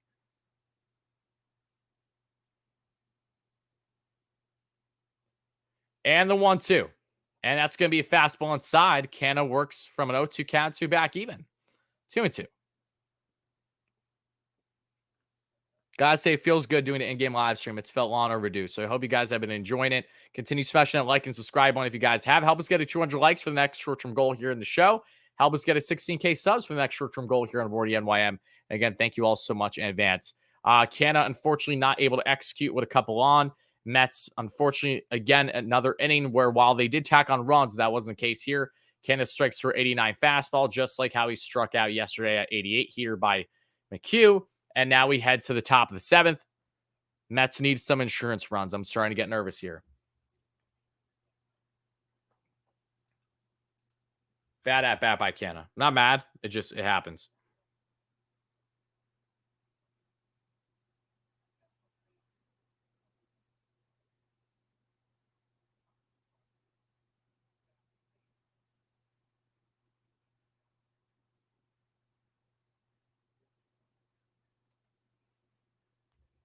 Thank you, Jose, for watching. I appreciate that.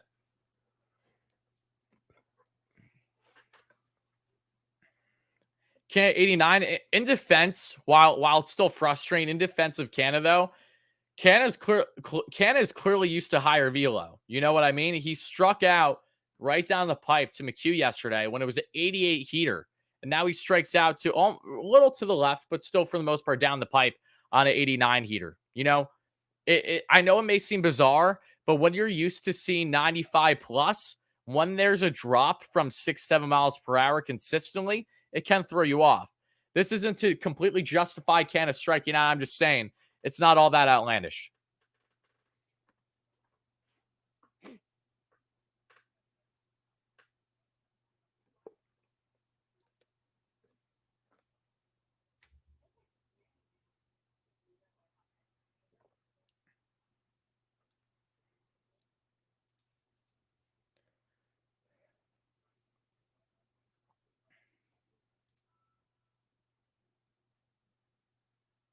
70 likes away from 200 in the chat. So thank you guys so much for that. Continue smashing those buttons. Always appreciate it. Thank you all so much for the donations too throughout the chat. Thank you. Thank you. Let's see. Drew Smith coming in to pitch the top of the seventh. Drew Flow, need I say more? I'm actually not going to say anything else because I'm not trying to jinx anything. You guys know how Drew Smith has performed so far this season. I'll leave it at that.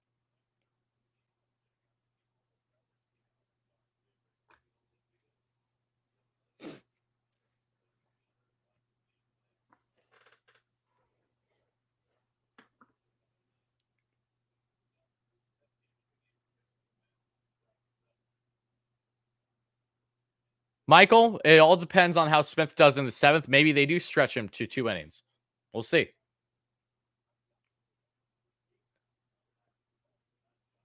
I agree with you, BX. They shouldn't be homers. I 100% agree with you on that one. And David, thank you. All right, first pitch by Drew Smith is an off speed that misses down and away to Guillermo Heredia, who's 0 for 2 on the day with 2 strikeouts. 1-0.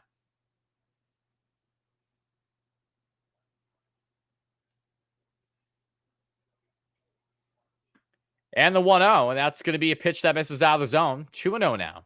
Hitters count for Guillermo Heredia early here.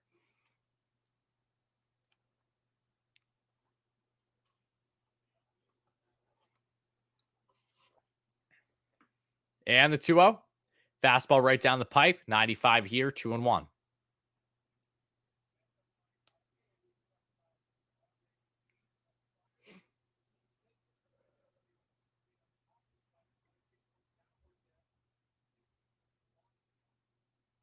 Big swing and miss there by Heredia, and it's back even on the count, 2-2. Swung right through the fastball.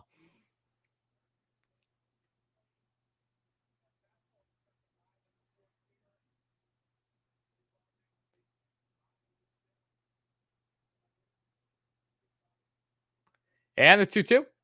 And that's going to be off speed pitch for a called strike 3. Bad call by the ump, but good for the Mets. And there's one away.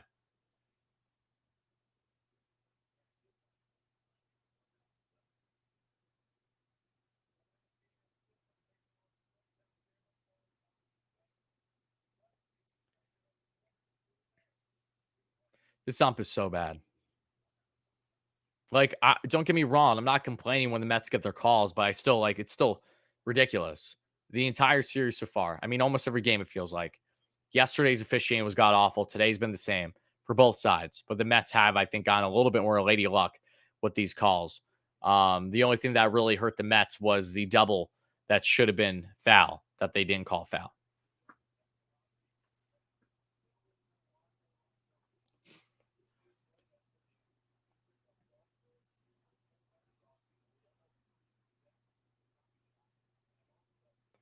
Fastball 96, a dot, bottom right corner, 1-1 on the count here to Ozzy Albies. And Albies is looking like he's going to be out there thanks to the slider down and in by Drew Smith. And quickly there are 2 away. A little bloop. And that's a nice caught there by McNeil. McNeil plays all over the place. And Braves are down their final out here in the 7th. Oh, Paulo, of course. I'm glad you guys are enjoying it. Thank you for the kind words, everybody. Really do appreciate it. Same thing with you, David. Thank you. Thank you. Appreciate you guys. Mets should have challenged that double. You can't challenge that call, which is ridiculous. You unfortunately cannot, however. Trust me, they would have if they could have. Matt Olson, who again has been the big hitter for the Braves today. The reason why this game is within reach, thanks to a 3-run shot a couple lanes ago. 1 for 2 today with that 3-run bomb. And here comes first pitch to him here in the top of the 7th. And that's a big curveball that dropped quite, looks like it drops almost like a foot in front of the plate. 1-0 on the count.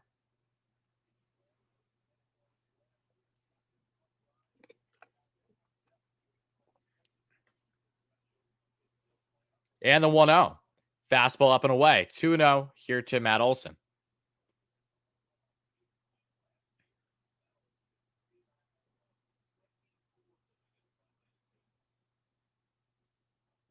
Wow, that's an impressive stat. Matt Olson had 29 home runs last year, they said, and 22 of them were against lefties.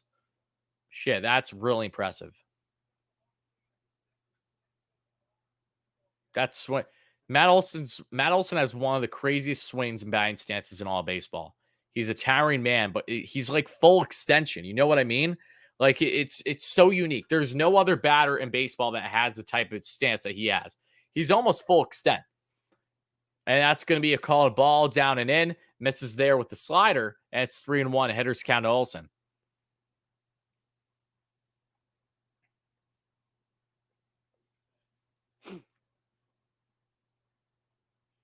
And the 3-1.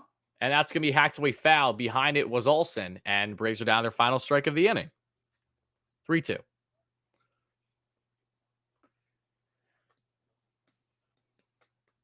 Cruz, appreciate you chiming in. New viewer on the channel. Thank you so much. Hope you enjoy the content. Stay tuned. I'll be doing post-game coverage after both games today around 10 or 11 p.m. Eastern time. And that's going to be fastball for a ball. So a 2-out walk here to Matt Olson. And it doesn't get any easier as now you face the Mets killer and Austin Riley. This is something that's going to kick the Mets ass a lot this year when you have back-to-back Olson and Riley in this lineup, let alone when Ronald Acuna Jr. is in there. My goodness gracious. I mean, this offense is deep. Braves are a force to be reckoned with. We know that, but not fun. Definitely not fun. Of course, we see Riley's 1 for 2 on the day with a walk and a single. Here we go.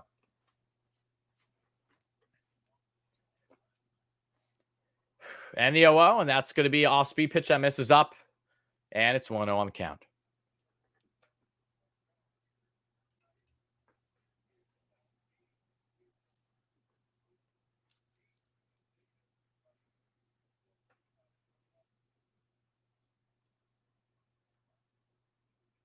Hacked away foul in the 95 heater. And it's back even 1-1 on the count.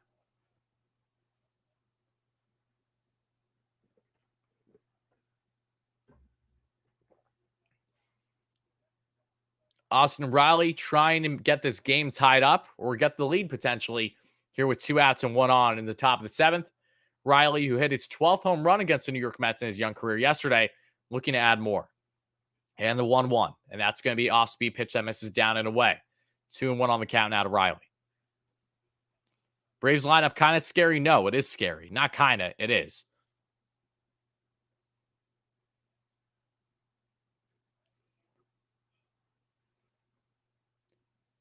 And the 2-1.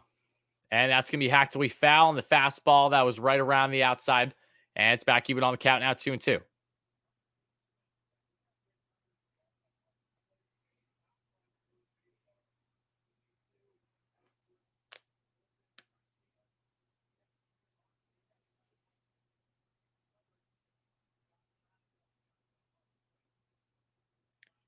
$18 pitches in for Drew Flow. Mets need one final strike here. And the 2-2. And that's going to be pop-up. It's deep. And it is playable on the warning track. Thank goodness for that dead end ball. Finally in our favor. And that'll do her for the top of the 7th. Mets had the bottom of the 7th. 7th inning stretch time. Still up. 5-4.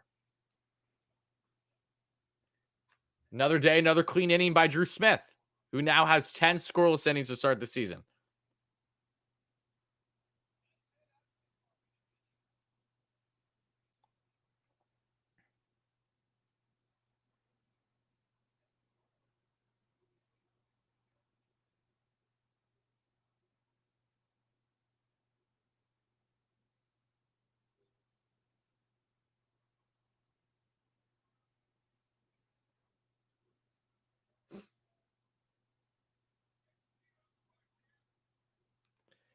Fantastic work by Drew.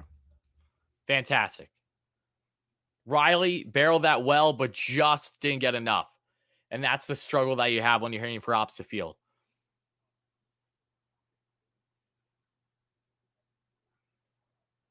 That would be at a Yankee Stadium 100%. Yep. That short porch is a joke.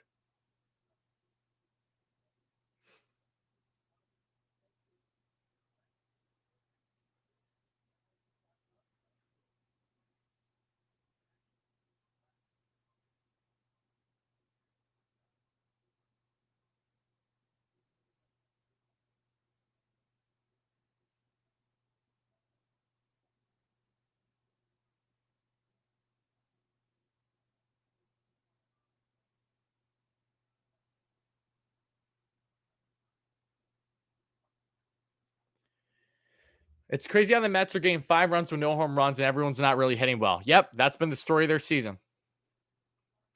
Not if, it's more so when, Demi. When. New segment times for the Insurance Rabbits, yes. Do you guys want me to bring in a bunny for the bottom of the 7th? Let me know. If we do, I feel like I have to bring in Stormy because Gigi's known as the Rally Rabbit. Gigi is known. I bring her into streams when the Mets are losing. I bring her in for hopes of a comeback. Stormy, however, can be the opposite where I bring her in when the Mets are still winning. So you guys let me know. I'll do whatever you want. Want to know on the count here to Francisco Lindor. Start things off here in the bottom of the 7th.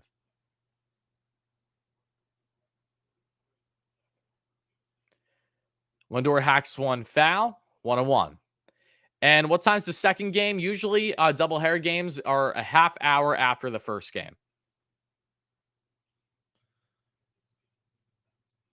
Bottom 8th? Okay, I'll bring in Stormy for the bottom 8th. I'll do that.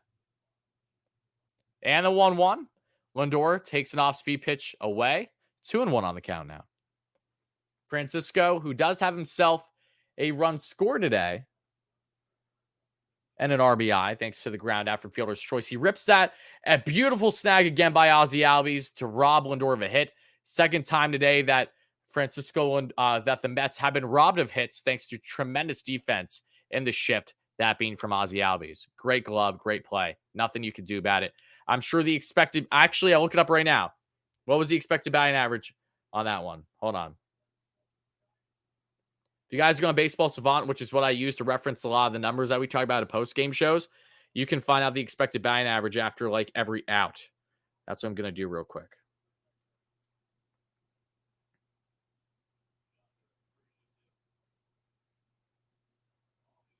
Yep, a 570 expecting batting average.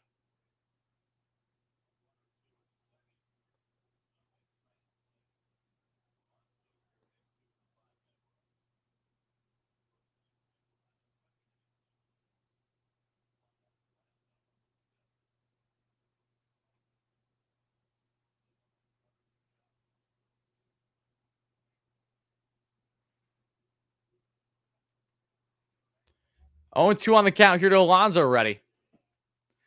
And I'm doing great, Michael. How are you, my friend? And yeah, so just for people wondering, Lindor has been criminally unlucky so far this season. He's still playing pretty damn well. Shows you a lot. The amount of times that he has been robbed of base hits or home runs, especially in the Cardinals series because the ball wasn't flying out at all, it's ridiculous.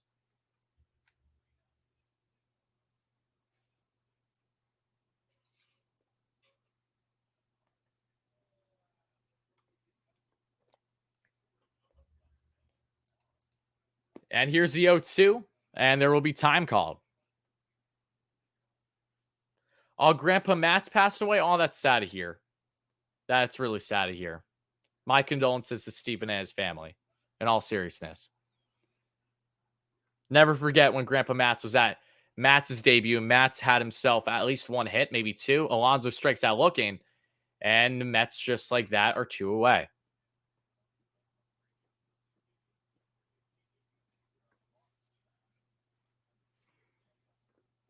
Not going to gripe too much with Pete. Pete already has 2 RBIs today, okay? You're not going to win every at-bat.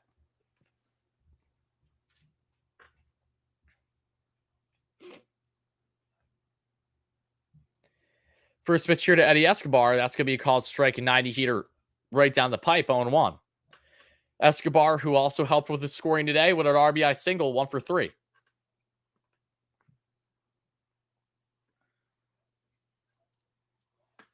And the 0-1, and that's going to be fastball up and away.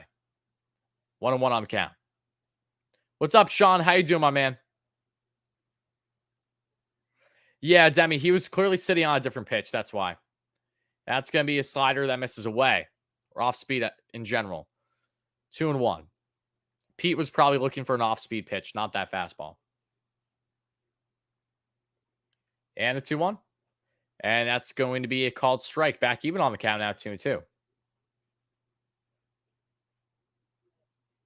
Matt's won 4 for 4. Yeah, he had a crazy debut for the Mets. I remember that much. And now I'll do her as Eduardo Escobar rips one. Not deep enough, though, unfortunately. Everything's falling on the warning track today, unless you're Matt Olson.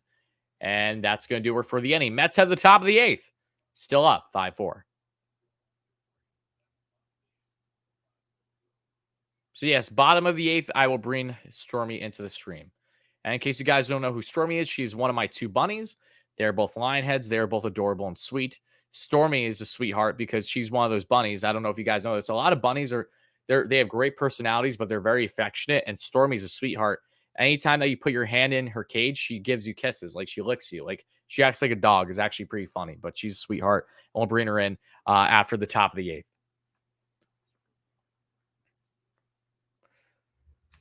Let's look at the expected batting average of. Yep, that flyout had a 690 expecting batting average.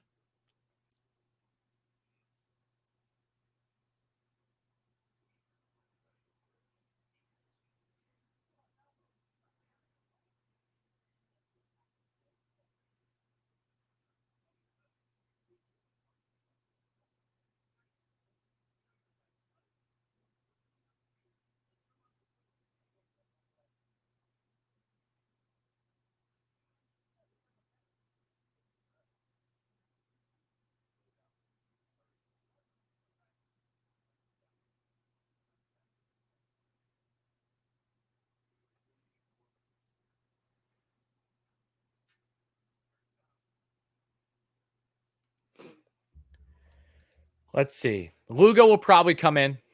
I would assume so. I could be wrong, but yeah, this feels like a spot Lugo would be in.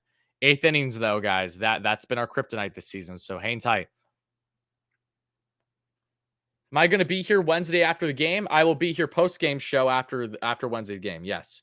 Just like I will be here tonight after both games for post-game show. Yep.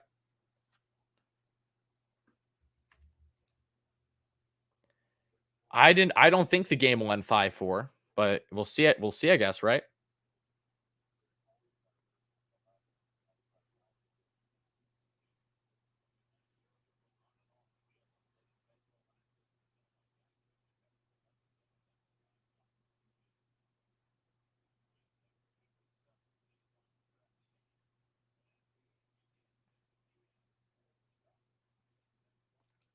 Devin, thank you so much for the donation. Cardinals fan in here being sweet. I appreciate that a lot. Thank you so much for the support, Devin. Hyping the chat to you. Marcel Zuna flies one up. Marte trying to get under, and will he? He will. Beautiful catch, beautiful run and play by Marte. One pitch, one out here in the top of the 8th as Drew Smith is pitching in the 8th, which is something that I had a feeling he may do. Good to see. Not against True Flow pitching in back-to-back innings. He has the capability to do it.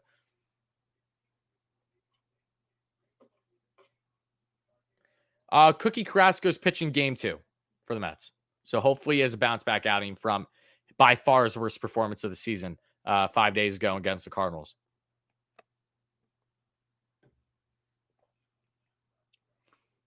And to Darno, that's going to be fastball out of the zone. 1-0.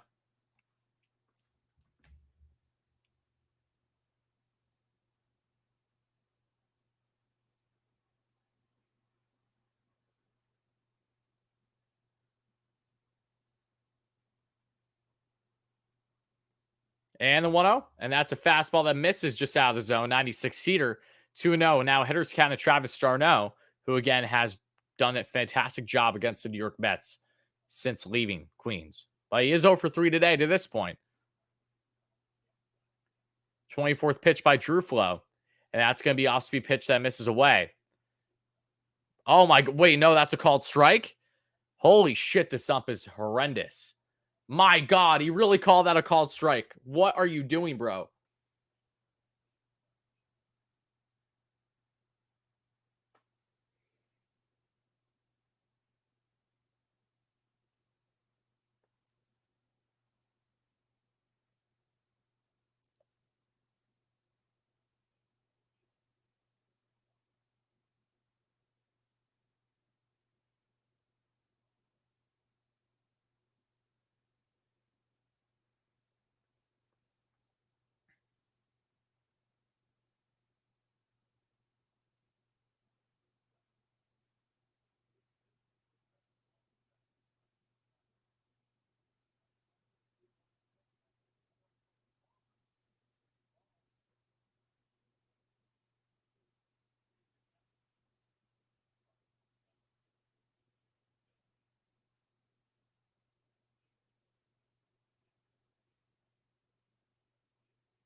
Okay, let's see. Yeah, no, Braves announcers have all the right in the world to be pissed off, but at the same time, they also got a run today based off a foul ball. So, I'm just saying it's not completely lopsided. It's happening both sides, but the Mets have been getting more calls from the ump today. I will say that. And that's going to ground out, and that's now 2 away. There you go.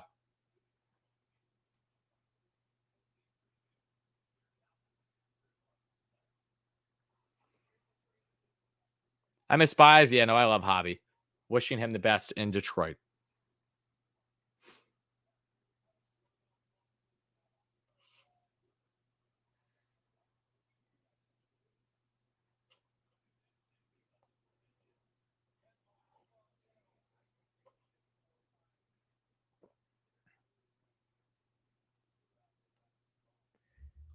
All right, and the first pitcher to Duvall, and that's going to be pop-up a foul.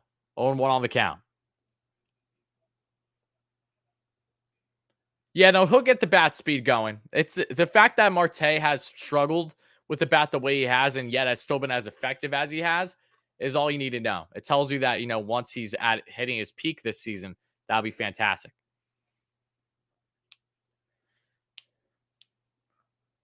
And the 0-1. Whoa. Hit the backstop. Fastball. 1-1 on the count.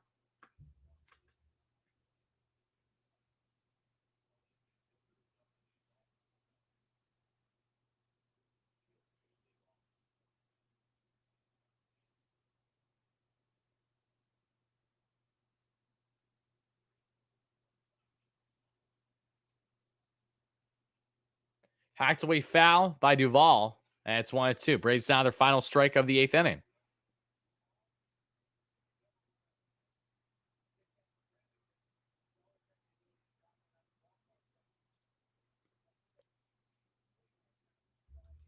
Come on, baby. Come on, Drew. Come on, baby. And the 1-2. And that's big swing and miss. Let's go. Yes, Drew. 3 outs away, baby. Let's go. Fantastic strikeout by Drew Smith. 2 scoreless innings, 11 scoreless innings on the season for Drew Smith, who has been one of not just the best relievers for the Mets, but one of the best relievers in all of baseball this season. My God. Wow.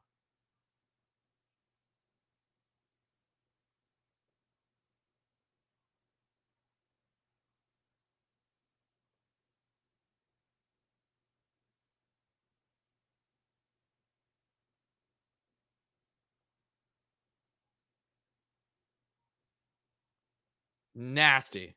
All right, guys, time to bring in Stormy. I'll do just that. Give me 1 sec. We'll bring her in.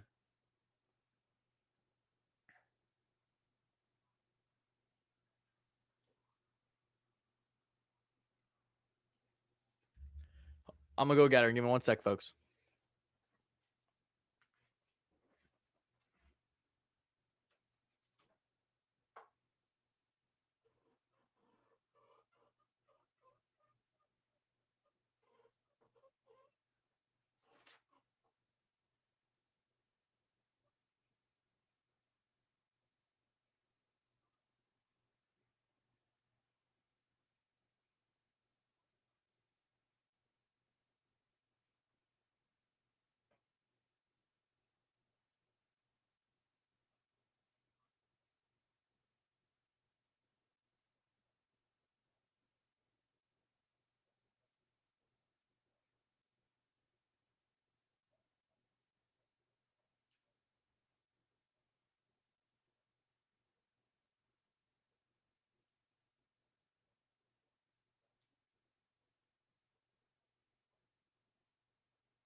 Yes, if in case you guys aren't aware, this is my bunny Stormy. We're gonna have her in for the bottom of the 8th just for fun. It's what we like to do during in-game live streams. I try to bring some of my animals in here, so shout out to her. Hope you guys enjoy her. She's an absolute sweetheart. On one, and that's gonna be hacked away foul by Jeff McNeil as Jesse Chavez is staying in for another inning. At least to start another inning. But yeah, so this is Stormy for people that aren't aware. See, there you go. 0 for 2 already to Jeff. And that's going to be pulled, and that is going to be a beautiful snag by Ozzy Albies. Once again, Ozzy Albies has been a phenomenal effing player today. My goodness. Elite glove. Elite glove by Ozzy Albies. Nothing but respect. Nothing but respect. All I can do is tip my cap. I mean, he's been ridiculous today.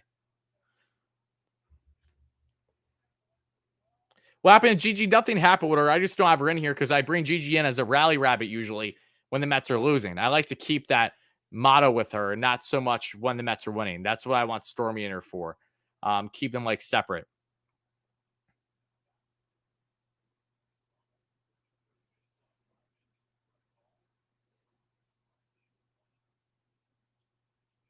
Starling Marte with a base knock. Love to see that. 1-on-1 out here in the bottom of the 8th, folks.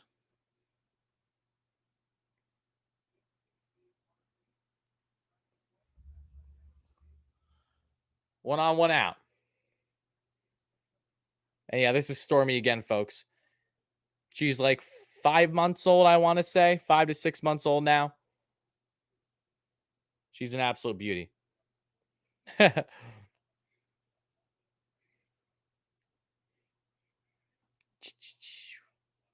She's doing so good. Good girl.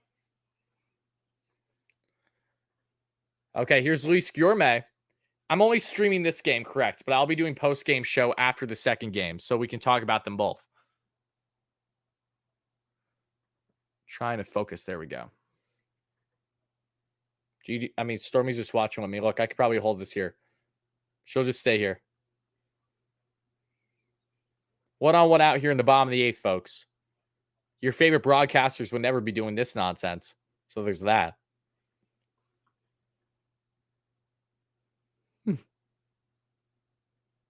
And whoa, that's going to be fastball for a called strike on the bottom of the zone there. 0-1.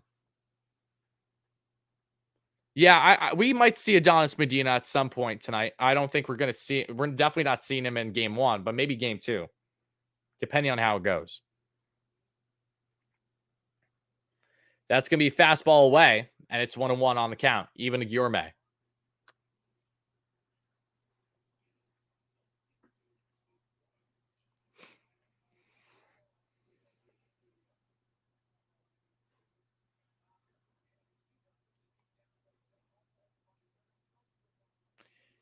And Marte tries to steal second, but he is out. Did not get a good enough jump at Starling Marte, and the Mets are down their final out of the inning. Marte tried. Unfortunately, it was a good throw by d'Arnaud, something that we did not see often when he was a Met. I will say that much. Was not known for his arm with the Mets. Just beautiful throw, beautiful tag. Nothing you could do there. Tough. That's a tough one.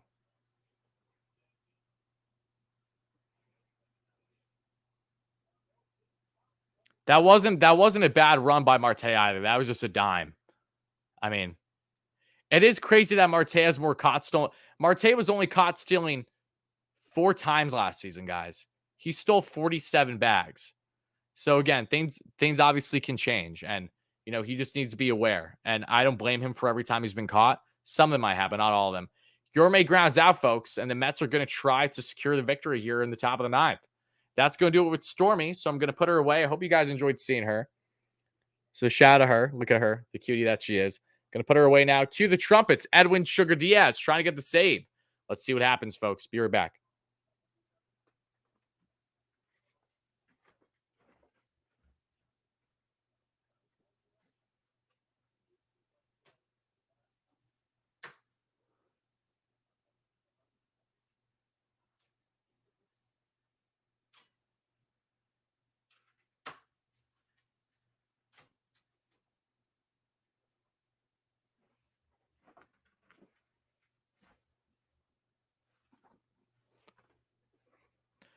All righty.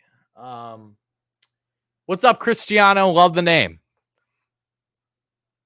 Let's see. 3 outs, baby. Come on. 3 outs. Am I nervous? Yes. But am I ready? Yes. Let's go. 3 outs. Come on. Come on, Edwin. Come on, Edwin. Edwin, if you got that slider cooking, we're golden. So let's see what happens here. Swanson, Demerit, and Heredia are the next 3. Don't be surprised if Ronald Acuna Jr. gets at least 1 at bat here in the 9th. It honestly feels inevitable.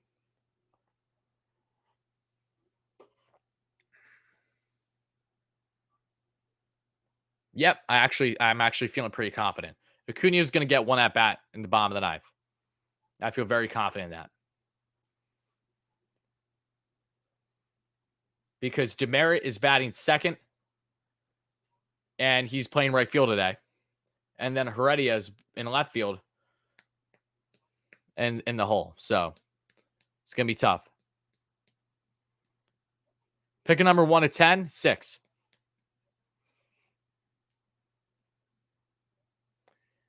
He's the 87th fastest guy in baseball. Who is Todd? Oh, when it comes to throwing now? Of course he is. We need background trumpets? I don't have them. My apologies, Ed. That's on me. That's all shame on me there. Love seeing my guys Joe DeMayo and Connor Rogers gain the love on SNY for their Mets pod now. Though I'll have both of them back on the channel at some point this season. Joe, glad with plenty, had Connor on, was on their channel before they merged with SNY for their pod. Always puts a smile on my face when I see Gary talking about them because they've come a long way and they deserve nothing but the best. Dansby Swanson, though, start things off in the ninth. Diaz going to get a called strike on bottom right corner. Borderline strike, but it goes in the favor of the Mets. And I will say the Mets have gotten plenty of calls that have went their way. Not everything has, and some things have went the Braves' way, but the Mets have had the upper hand. 0-2 already with that slider. Oh, Devin, thank you for the $6 donation. I should have said 1,000. No, all jokes aside, though, appreciate that donation, Devin. Really does mean a lot. Thank you so much. God bless. 0-2 on the count here to Dansby Swanson. And the 0-2, and that's going to be pitching the dirt. Misses there with the slider, and it's 1-2. Beatty's doing well in the minors, to answer your question. I don't have his numbers off the top of my head, but I know he's been doing well.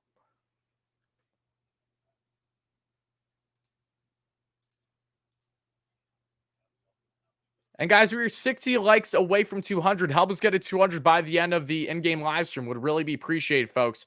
Smash it up. Let's try to get 200 before the game ends. And thank you all so much in advance. Really do appreciate it.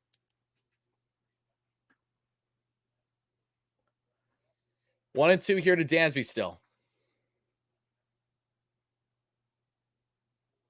Should have picked 10. Nah, it's okay. Should have, could have, would have. I'm grateful for anything and everything. The 1-2. That's going to be just topped away foul. Trying to keep the at-bat alive is Swanson. And it's still 1-2. Diaz's home away splits are a little drastic. I'll have to look at them, but I'm sure that they are significant.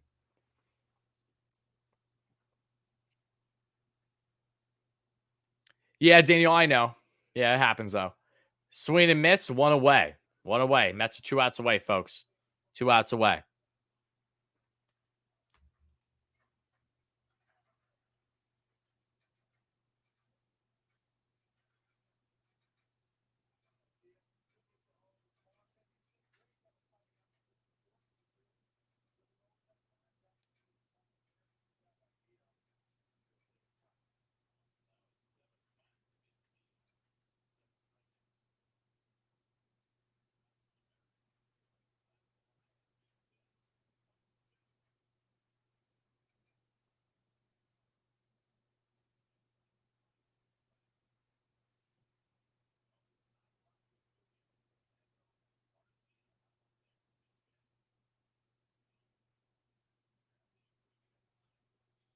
Oh, one on the count here, folks.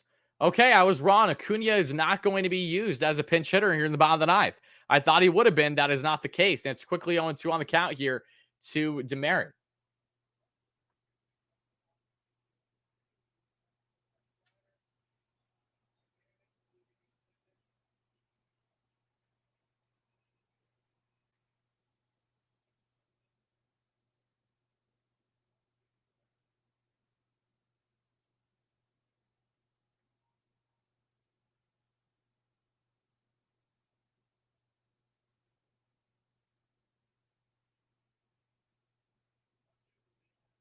And that's going to be a little chopper, and that goes foul. Still 1-2 on the count.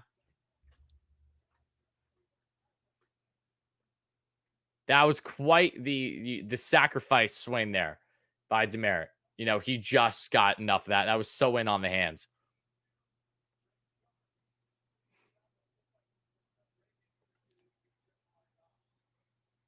I know, it's so satisfying, Josh. It really is. 10 pitches in for Edwin. 1 out. And the 1-2. And big swing and miss. Let's go. 99 heater for a K by Edwin. And the Mets are 1 out away from winning this one. Come on, Diaz. Come on, Sugar. Come on, baby.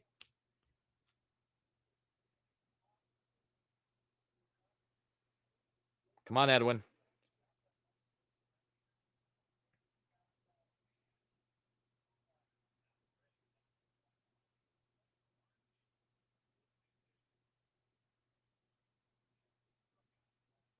And the 0-0, and that's going to be fastball away 100 miles per hour by Edwin, but that goes for a ball. 1-0 on the count. To Orlando Arcia, who is pinch hitting here for Guillermo Heredia, who went 0 for 3 on the day. For game 1, at least. And the 1-0. Fastball misses outside again. 2-0 on the count here to Arcia.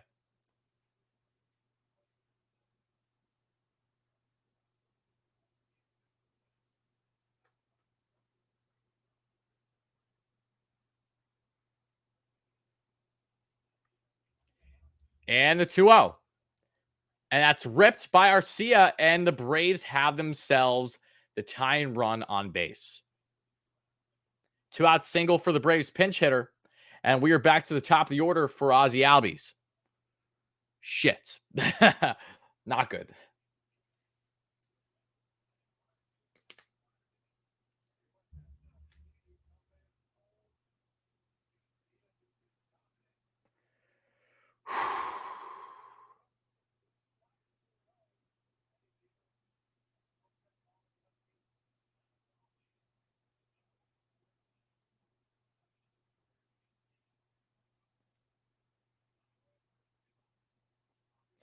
Yes, Albies grounds out. That ends the game. Mets win 5-4. I did not think that this game would end 5-4.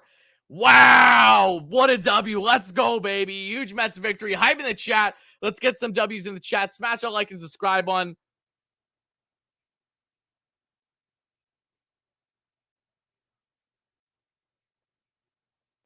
Good win. Good. That was a sweaty win. I am sweaty. That was a sweaty victory for the New York Mets, man. That was a tough one. Edwin Diaz gets a save. He has been absolute money. Diaz has been one of the best relievers in baseball. So good. Crazy, though. Mets will look to get the doubleheader sweep in a half hour from now. Game start will be around 6:40, I'd imagine, for game 2. A cookie on the bump. Crazy victory. Again, hype in the chat to all you guys. This was so much fun doing an in-game live stream. Thank you all so much to everyone that's been chiming in. A lot of fun. Huge victory again for the Mets tonight. Not complaining at all. I'm taken back. I did not think that they would have won 5-4. So I'm glad I jinxed it in that sense. You know, I literally jinxed it. Let's effing go Mets, baby. Massive victory. Hype in the chat. We'll be breaking down, obviously, everything about this game further in the post-game show after game 2 tonight. I know we followed along and know everything that transpired, but we'll be breaking down the numbers more in the nitty-gritty later on today after game 2. So stay tuned for that. Thank you all so much for watching. I hope you guys enjoyed. Well, I will, of course, be doing more in-game live streams. They just won't be nearly as consistent as post-game shows because I might do my absolute best to do post-game shows after every single game this season. So no less, thank you guys so much. Had an absolute blast. Mets win 5-4. They look for the doubleheader sweep and to get in front of the Braves to be up 2-1 in this 4-game set. Hopefully they will have that by the night's end. But until then, I'll see you guys in the post-game show in a couple hours. Let's go Mets. Let's see what Cookie can do on the bump. Let's see how they do in game 2. Huge victory, and I'll talk to you guys real soon. Let's go Mets, baby. You got to believe. Peace out, folks.